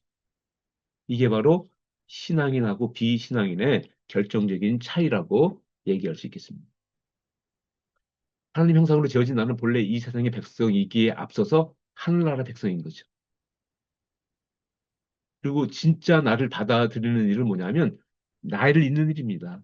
껍데기에 나를 보면서 자꾸 나이를 묵상하는 것이 아니라 그 그걸 넘어서는 진짜 나를 바라보는 거죠. 나의 소명을 바라보는 것이고 하나님의 계획과 목적을 바라보는 것이죠.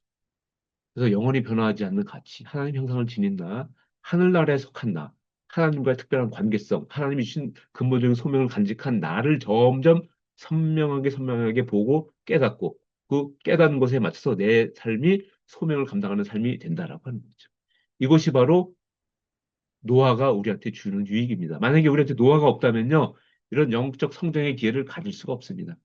그런데 참 안타까운 것은 뭐냐면 신앙인임에도 불구하고 이런 영적 성장의 기회를 활용하지 못하고 그냥 세상 사람과 똑같이 늙음을 경험하면서 죽음을 맞이하는 사람들이 있다는 것이 참 안타까운 것이죠. 바로 여기에서 우리는 우리 자신에게 영적인 질문을 계속 물어보면서 새로운 방식으로 노화를 경험해야 된다. 그렇게 말할 수 있는 거죠. 노화는 상실이 아니라 변화입니다. 나이 들매 과정은 거룩해져 가는 과정인 거죠. 목적이 있는 나이 들매의 모든 경험은 의미를 부여할 수 있는 거죠. 우리가 무엇을 하든지 간에 목적이 있으면 의미가 있습니다. 근데 목적이 없으면 의미가 없습니다. 아, 내가 이 모임에 가는 것은 이런 목적이 있어. 라고 하면 그 모임에서 경험하는 모든 시간이 나한테 의미가 있습니다. 그런데 목적이 없이 거기 가면요. 그냥 시간 때우기가 아무런 의미도 발견할 수 없는 거죠. 바로 노화도 똑같다라고 얘기할 수 있는 거죠.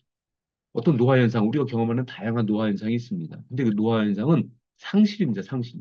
그래서 상실 때문에 슬픔이 있습니다. 그렇지만 그 아픔과 고통에도 불구하고 이 노화 현상은 귀한 보물을 엿볼 수 있는 작은 틈으로 우리한테 경험될 수 있는 것이죠. 이게 바로 신앙인으로서 노화를 경험하는 방식이라고 얘기할 수 있는 거죠. 우리는요, 노화를 경험할 때 네 단계로 경험할 수 있다고 말할 수 있는 것이죠. 첫 번째는요, 노화입니다, 노화. 우린 다 노화를 경험합니다. 그런데 생각을 해보세요. 이 노화는 내가 원해서 경험한 게 아니지 않습니까? 내가 늙고 싶어서 늙으시는 게 아니시잖아요. 내가 의도하지 않는 거잖아요. 내가 할 수 있는 게 없습니다. 이게 늙어가는 걸 내가 어떻게 해요? 하나님이 나를 이렇게 늙어가게 만드는 내가 할 수 있는 게 없는 거죠.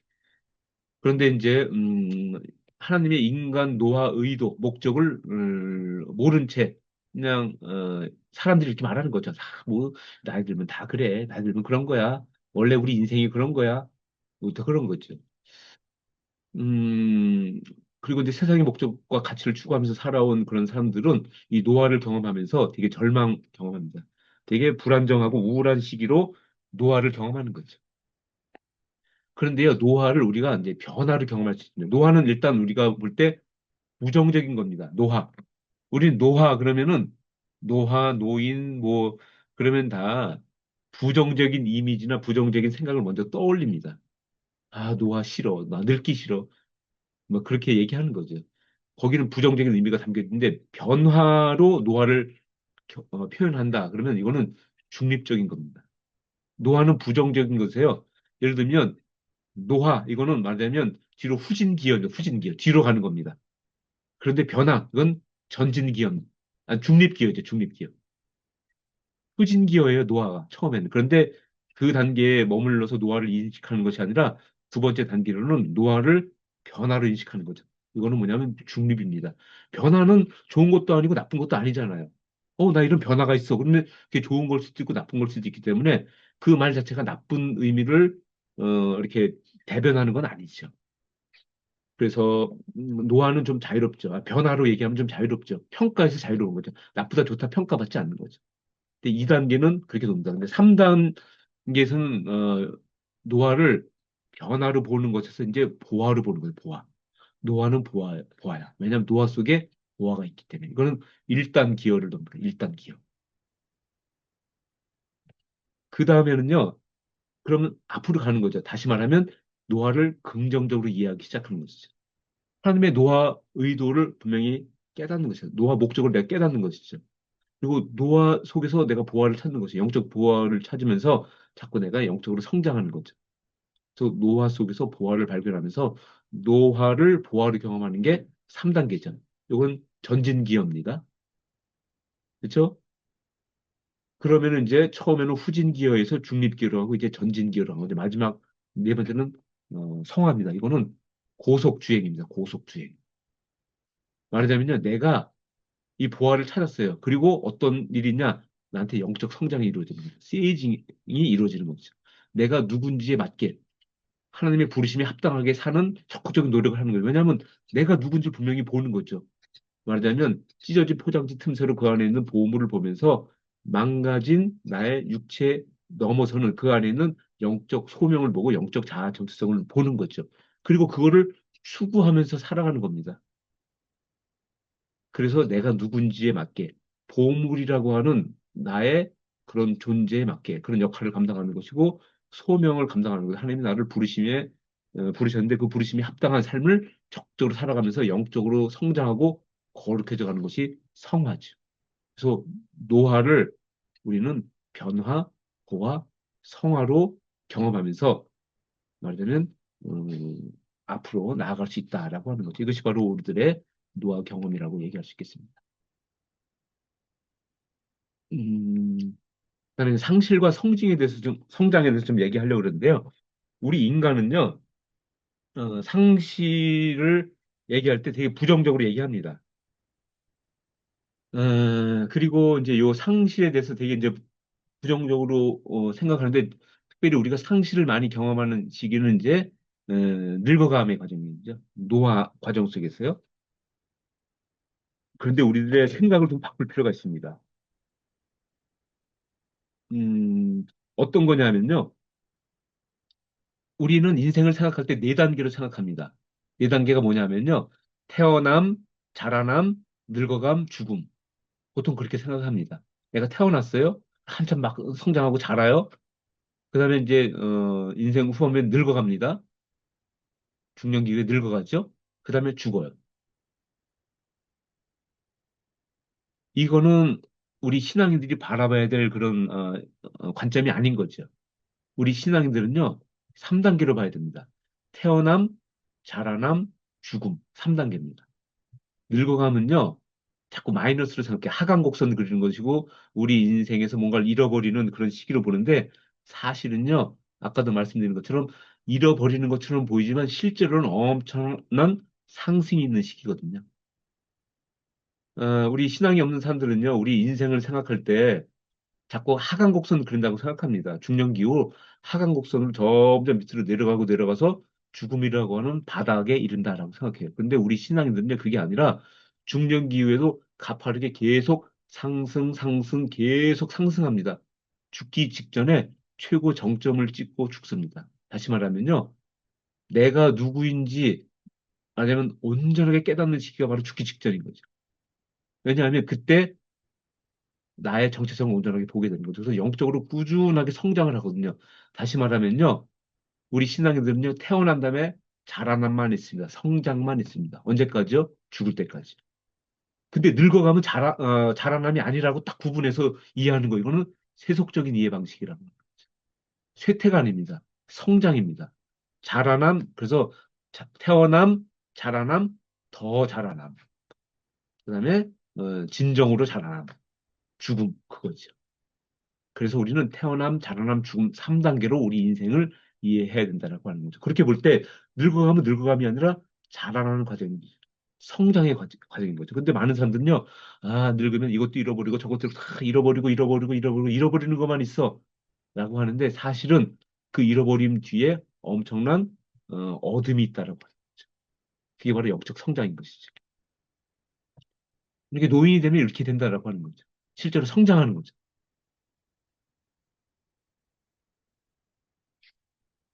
아까 말씀드린 그 노아의 그 과정 다시 한번 설명드립니다. 노아에서 성화로 가는 것이 바로 우리 신앙인의 경험이라고 하는 것이죠. 그래서 우리가 상실을 한번 묵상해 보시면 좋겠습니다. 모든 종류의 상실에는 슬픔이 있습니다. 작은 걸 하나 잃어버려도 슬픔이 있습니다. 그렇기 때문에 그 슬픔을 우리는 애도해야 됩니다.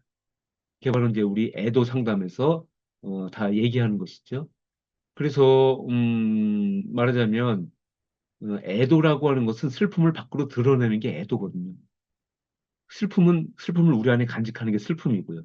밖으로 표출하는 거죠. 울고 말하고 나누고 하면서 밖으로 드러내는 게 애도거든요. 그래서 모든 종류의 상실은 우리에게 슬픔을 가져다 줍니다. 그리고 슬픔은 애도돼야 되는 것이죠. 이것이 바로 이제 우리가 상실에 대처하는 일반적인 심리학적인 상담학적인 대처 방식입니다. 그런데 우리 신앙인들은요 그런 거로 이해하는 거에 더해서 더 특별하게 이해할 필요가 있습니다. 왜냐하면 상실을 잘 살펴봐야 됩니다. 상실 뒤에는 엄청난 획득이 있기 때문에 그런 거거든요. 그래서 우리가요, 우리 한평생을 살아가는 동안에 우리가 어떤 경험을 했는지 한번 살펴볼 필요가 있는 것이죠. 그런데 우리가 지금까지 살아오면서 우리의 인생을 가만히 되돌아보면요, 우리 인생에서는요, 엄청난 상실이 있었던 모습을 보게 됩니다. 그런데 우린 주로 상실을 떠오르는데 상실만 있었던 것이 아니라 상실 뒤에 있는 그 상실로 인한 획득도 있었다라고 하는 거죠. 이름 뒤에 어둠이 있다라고 하는 거죠. 예를 들면요. 우리가 이제 어린 시절에 젖을 다 떼셨잖아요. 엄마 젖을 잃어버리셨죠? 아직까지 젖 드시는 분 계세요? 없으시잖아요. 그렇죠? 어릴 때 젖을 드셨지만 젖을 다 어릴 때 먹고 젖을 뗐습니다. 젖을 잃어버렸습니다. 그럼 젖을 떼고 그때부터 우리가 금식했나요? 못 먹었나요? 아니거든요. 젖을 떼고 우리가 뭘 얻었죠? 젖을 잃어버리고 이유식을 얻었습니다. 다시 말하면요. 잃어버린 것으로 끝난 것이 아니라 잃어버린 것으로 해서 뭔가 얻은 있는 것이죠. 그러면 또 우리가 어린 시절에 막 이제 기어 다니던 시절이 있었습니다. 기어 다니던 시절이 있었는데 기어 다니는 것을 잃어버렸습니다. 그리고 그게 끝인가요? 기어 다니는 것을 잃어버리고 걸어 다니는 것을 얻었거든요. 그래서 우리 인생을 그런 관점으로 어린 시절부터 하나하나 다 성찰을 해보면요. 그러면 내가 미처 생각해 봤는데 이걸 잃어버려서 이걸 얻었네. 이걸 잃어버려서 이걸 얻었네. 그게 너무너무 많습니다. 저희가 이 영성 논의라는 이제 훈련 받으시는 분들은 그걸 다 이제 인생을 하나하나 다 되돌아보시면서 자기 성찰을 하시거든요. 내 인생에서 이렇게 얻은 게 많은 건지 나 몰랐다. 잃어버린 것으로 끝난 것이 아니라 얻은 것이 있다라고 하는 거죠. 그래서 그 얻은 것이 계속 반복되는 게 우리 인생이라고 하는 거죠. 이것은 이제 발달 심리학에서도 그렇게 얘기합니다. 우리가 무언가 발달이 이루어지기 위해서는 이전 것을 잃어버려야 돼요. 그래야지 발달이 이루어지는 것이죠. 그래서 우리 인생에서는요, 상실과 획득, 잃어버림과 얻음이 반복적으로 계속 이어지고 있다라고 하는 거죠. 그런데 사람들이 예외 사항을 하나 듭니다. 뭐냐면요, 맞아. 내 인생을 돌아보니까 이렇게 어린 시절부터 잃고 얻고 상실과 획득이 반복돼서 지금까지 이루어졌어. 라고 얘기하고 거기에 동의합니다. 그러면서 예외를 둡니다. 그런데 노년기는 아니야. 노년기 때 여러 가지 막 잃어버리는데 거기에서는 얻을 게 없어. 그거는 그냥 이름으로 끝이야. 그러다가 죽는 거야. 라고 얘기한다라고 하는 거죠. 말하자면요, 우리가 경험하는 이름, 노년기 때 경험하는 상실이 있는데 상실 뒤에 마침표를 찍어버려요. 상실 뒤에 아무것도 없다라고 하는 거죠. 그렇지만 우리 신앙인들은요, 상실 뒤에다가 쉼표를 찍어야 됩니다. 왜냐하면 우리의 노년기 때 이 상실은 그걸 통해서 무언가 얻, 얻을 수 있는 기회가 된다라고 하는 거죠. 그래서 마침표 찍지 않고 쉼표를 찍습니다. 그러면 뭘 얻을 수 있을까요? 이 노년기 잃어버림을 통해서요. 이 노년기 때 상당히 많은 것을 잃어버립니다. 뭐 잃어버리는 것이 한두 가지가 아니죠. 그래서 우리가 잃어버리는 것이 많은데요. 음, 우리한테 한번 자신한테 물어보는 거죠. 다른 시기의 이름은 획득으로 끝나요. 이름 획득. 그런데 노년기의 이름은 상실로 끝나라고 생각을 해요. 그래서 그런 것에 대해서 우리가 한번 물어볼 필요가 있다고 하는 거죠. 그러면 우리는 뭘 얻냐라고 하는 거죠. 무엇보다도 영적 성장을 얻고요. 영적 자아정성을 얻습니다. 이거는 세상의 어떤 것으로도 부여할 수 없는 엄청난 영적 의미를 깨닫게 되는 것이고요. 내 삶이 아주 풍성해지는 경험을 합니다. 노화 경험 하나하나가 풍성해집니다. 그래서 노년기 때의 상실은 상실로 끝나는 상실이 아니라 획득으로 이어지는 상실이라고 하는 것이죠. 말하자면 우리가 그런 믿음이 있어야 됩니다. 아, 노년기 때 상실은 예외야. 노년기 때 상실은 그냥 상실로 끝나다가 그냥 영원한 상실 죽음으로 끝나는 거야. 라고 한다면 우리는 결코 획득 경험을 못 합니다. 그런데 우리가 아니야. 노년기에는 분명히 얻을 것이 있어. 라고 믿음을 갖고 기대를 갖는다면 우리는 그걸 얻기 위해서 노력을 하고 반드시 우리가 얻을 것을 얻게 된다라고 하는 거죠. 노년기도 예외는 아니라고 하는 것이죠. 노년기 때 엄청난 상실을 경험하지만 그렇게 엄청난 상실을 경험하는 것만큼 엄청난 획득을 경험할 수 있다라고 하는 거죠. 다시 말하면요, 노년기의 거대한 이름은 거대한 어둠의 기회다라고 하는 거죠. 그래서 어떤 인생의 발달 단계에 비해서도 노년기 때는 더 많은 것을 잃기 때문에 더 많은 것을 얻게 된다고 하는 거죠. 그래서 이 노년기 때 얻게 되는 것은요, 지금까지 내 인생을 살아오면서 얻는 것하고는 비교조차 할 수 없는 어마어마한 것이다라고 하는 것이죠. 그런 믿음을 가지고 있다면, 그런 기대를 가지고 있다면 우리는 그거를 구하고 그거를 얻을 수 있다라고 하는 것이죠. 그래서 노아와 상실은요, 내 안에 보물을 발견하고 도와주고 그 과정을 촉진하는 것이죠. 그 보물을 보면서 내가 누구인지 더 온전히 알고 내가 어떻게 살아가야 하는지 분명히 깨닫게 되는 거죠. 그것이 바로 아까 제가 말씀드린 노아의 목적을 깨닫는 것이고 목적을 성취하는 일이다. 이렇게 말할 수 있게 되는 거죠. 그래서요, 우리는 가장 많은 이름을 겪으면서 가장 많은 어둠을 얻는 길이고요. 가장 큰 이름을 겪으면서 가장 큰 어둠을 기대하는 일, 이것이 바로 우리들의 노화 경험이다. 이렇게 말할 수 있는 것이죠. 그래서 이제 아까 드린 그런 말씀을 이제 반복적으로 이제 정리해서 드리는 건데요. 이런 경험이 바로 우리가 우리 인생에서 하는 경험이다라고 얘기할 수 있는 거죠. 그러니까 이게 이제 왜 중요하냐면요. 우리가 노화를 경험하면서 상실을 경험합니다. 상실. 그런데 그 상실을 경험하고 마침표를 찍으면 우리는 되게 절망적으로 살아가는 거거든요. 왜냐하면 내 인생은 그냥 잃어버리는 걸로 끝나는 겁니다. 그런데 노화 경험이라는 것 뒤에 엄청난 상실이 있지만 그 뒤에 엄청난 획득이 있다라는 것을 경험하면서 그걸 기대하고 그걸 추구하면서 우리 인생이 내가 이렇게 기대했던 것을 얻으면서 엄청난 기쁨을 누리고 엄청난 의미를 부여하면서 우리 노년기의 삶이 풍성해지는 거죠. 그리고 그것으로 그치는 것이 아니라요. 우리는요, 죽음이라고 하는 궁극적인 상실을 경험합니다. 죽음은 모든 걸 잃어버리는 것이죠. 그런데 죽음이라고 하는 상실이 마침표로 끝날까요? 신앙이 없는 사람은 그렇게 얘기할 수 있습니다. 하지만 우리 신앙인들은요, 죽음이라고 하는 그 궁극적인 상실, 우리가 가정할 수 있는 가장 최종의 상실인데 그 상실 뒤에도 우리는 마침표가 아니라 쉼표를 찍을 수 있는 거죠. 상실 뒤에, 영원한 상실이라고 할 수 있는 죽음 뒤에 있는 영원한 생명, 그 영생에 대한 믿음과 기대를 가지고 있는 것이 우리인 거죠. 그래서 우리 신앙인들은요, 이름을 이름으로만 보지 않습니다. 이름 뒤에 항상 어둠을 기대합니다. 그리고 어둠이 있다는 걸 믿습니다. 그리고 우리들이 지금까지 살아온 인생이 그것을 증명하고 있습니다. 어린 시절부터.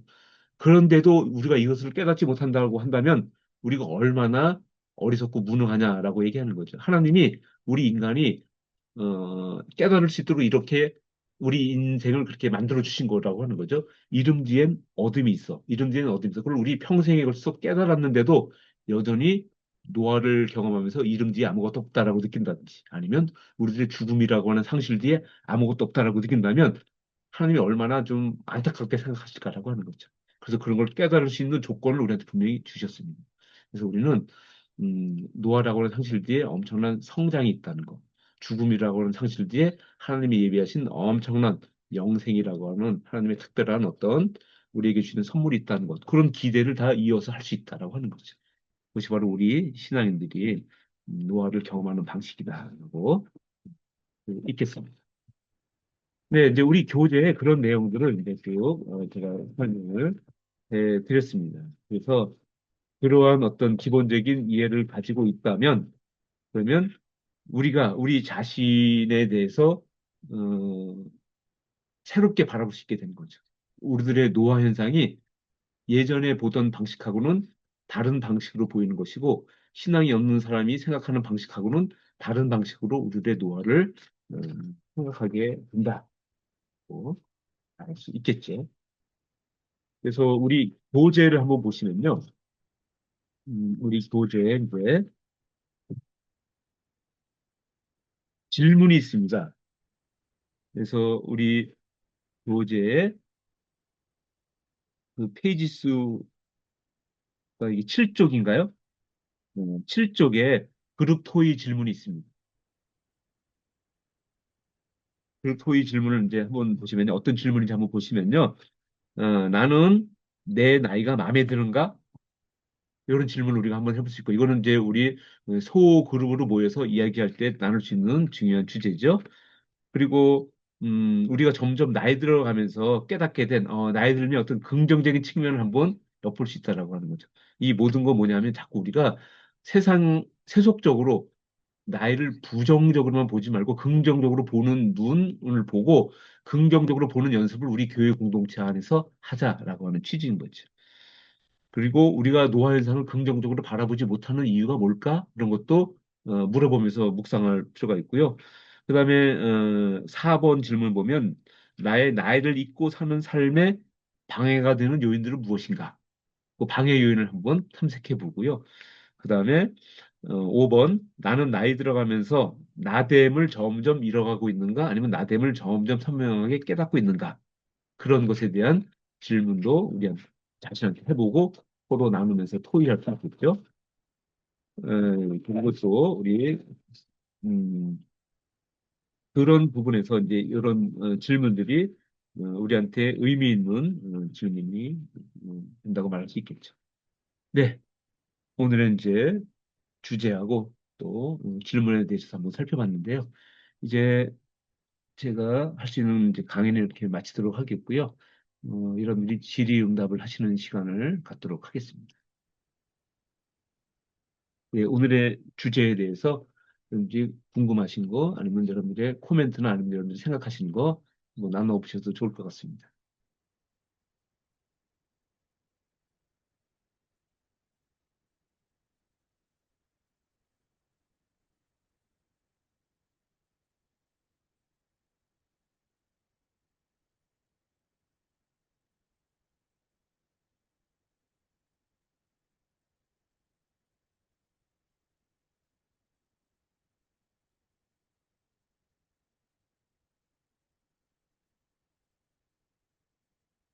네, 이제 어떻게 보면 그렇게 느낄 수 있는 부분도 있어요. 아니 지금 얘기하시는 게 되게 이상적으로 들리고 되게 우리 신앙인이 추구해야 될 바로 느껴지는데 사실은 우리가 매일매일의 노화를 우리 몸으로 우리들의 모든 어떤 경험 속에서 이 노화 현상을 우리가 이제 겪으면서 거기에서 느껴지는 현실적인 우리들의 경험이 있는데 너무 이상적인 것만 얘기하면 우리가 추구해야 될 바는 알겠지만 좀 갭이 느껴진다. 아니면 좀 이렇게 현실적으로 그게 어려움이 있다. 뭐 그렇게 말할 수 있겠죠. 그래서 이제 그런 부분에 대해서 저는 그렇게 생각합니다. 혹시 이제 그런 이제 의문이 좀 있으시다면요. 음, 사실 이제 우리 신앙이라는 것이 그렇습니다. 여러분들 다 이상적인 신앙의 모습 다 아시고 계시잖아요. 신앙으로서 이렇게 살아야 돼. 이런 모습이어야 돼. 이런 행동을 해야 돼. 다 알고 계시죠. 그런데 우리가 알고 있는 그 어떤 모범적인 신앙의 모습, 신앙생활의 모습, 그것하고 우리가 현실적으로 경험하는 것 사이는 항상 갭이 있을 수밖에 없습니다.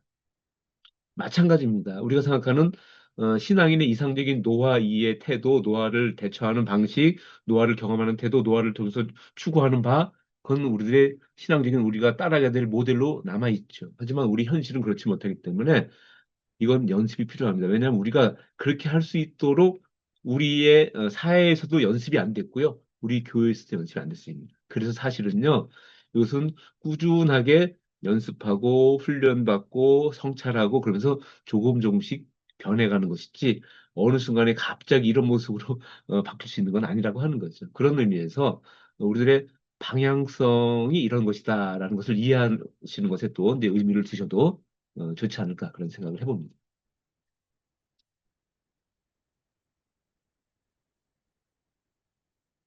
질문 없으세요? 질문이나 코멘트나 아니면 좀 느끼신 거라든지 한번 나눠주셔도 괜찮을 것 같은데.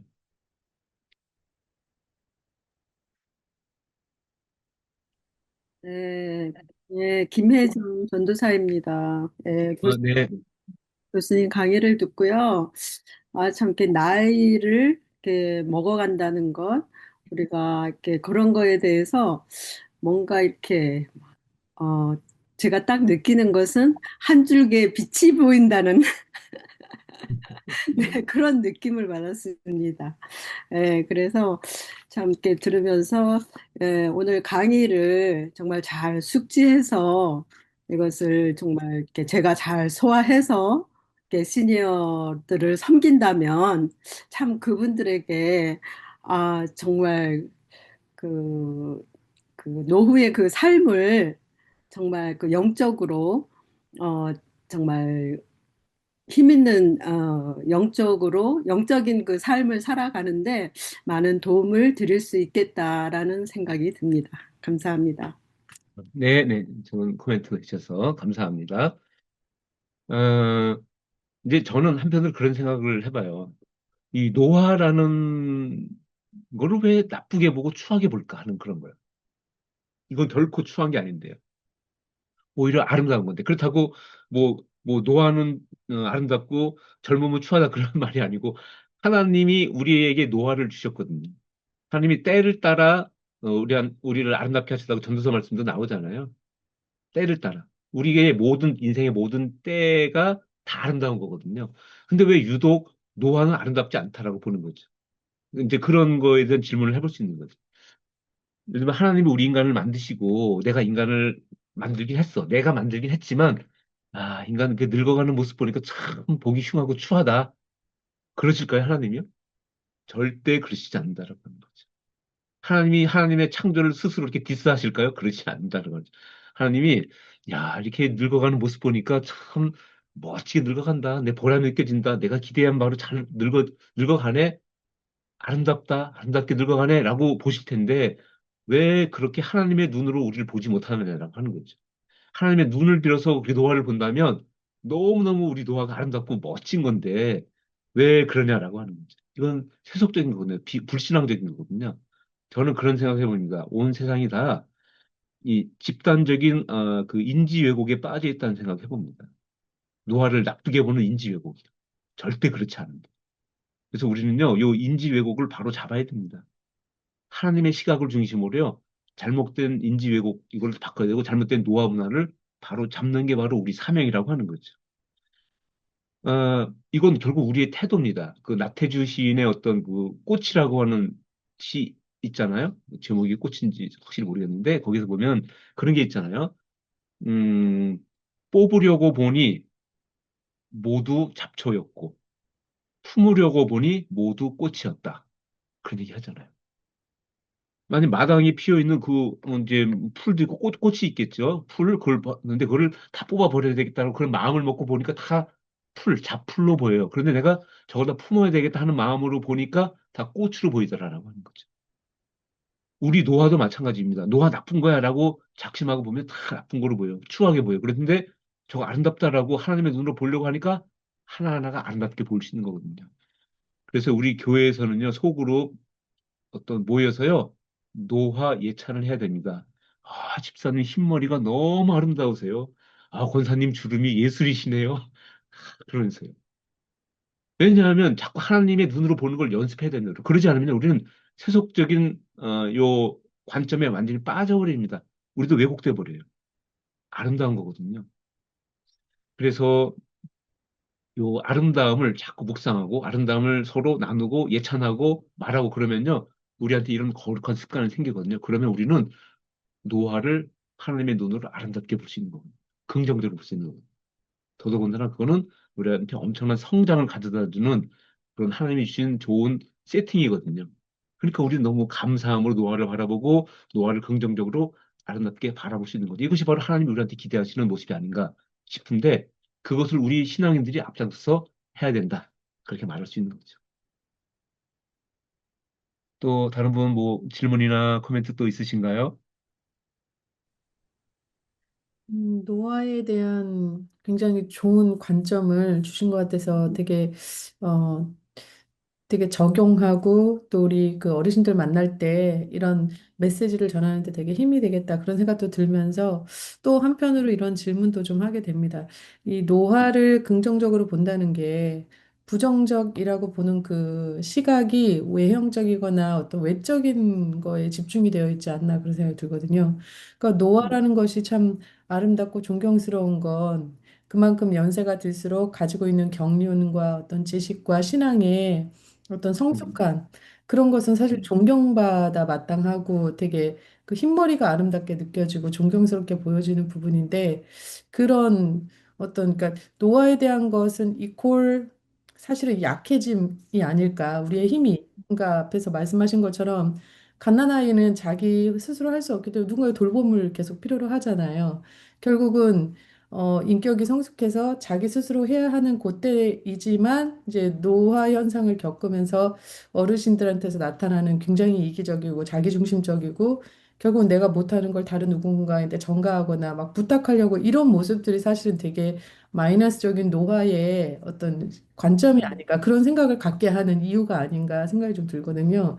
그래서 노화의 그 노년하게 영성, 물론 노화라는 그 현상을 아름답게 보고자 하는 그 시각도 되게 중요한데, 그러려면 그분들이 가지고 있는 신앙 인격이 그만큼 자라야 되지 않을까, 그런 부분에 대한 좀 의문, 퀘스천 그런 게 좀 들었습니다. 예. 맞습니다. 단지 어떤 이런 인식만 가지고 될 일은 아니고 우리 삶이 또 인격이 다 여기에 이제 맞춰야 된다는 얘기고요. 이제 사실 이제 그런 부분을 우리가 이제 다음 주, 그 다음 주에 좀 다루게 됩니다. 그거랑 관련된 부분이요.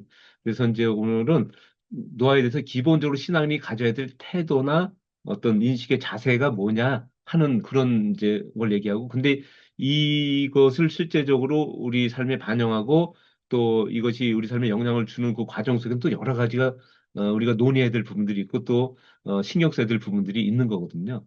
그래서 이제 하나의 이제 예를 들면 우리가 노화로 인한 상실이 있잖아요. 이거는 되게 아까 말씀드린 것처럼 상실의 어떤 그 슬픔이 있는 거거든요.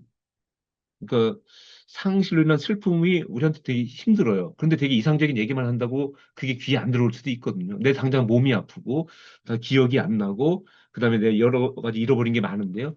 그래서 사실 이제 우리 노년부 소그룹에서는요 집단적인 애도도 필요합니다. 내가 얼마나 힘든지 서로 나누고 그 힘든 거 나도 이해해. 나도 이런 게 힘들어. 나도 이런 걸 상실해서 그런 걸 나누는 게 되게 치유적인 과정도 필요하거든요. 그래서 그런 어떤 노화 예찬만 하는 것이 아니라 그렇게 서로 나누면서 서로의 상실과 아픔을 위로하고 연대감을 느끼고 그리고 또 그런 걸 나누면서 이제 애도의 과정을 갖는 것도 교회 안에 필요한 거죠. 그래서 그런 부분에서 이제 다른 것들이 또 보완해서 같이 병행해서 이루어질 것들이 있다라는 것도 말씀드릴 수 있을 것 같습니다. 네, 그러면 이제 오늘은 여기까지 저희가 수업을 하도록 하겠고 다음 주에 이제 3, 4강을 가지고 만나도록 하겠습니다. 여러분들 모두 수고 많으셨습니다. 감사합니다. 수고 감사합니다. 많으셨습니다. 감사합니다. 감사합니다.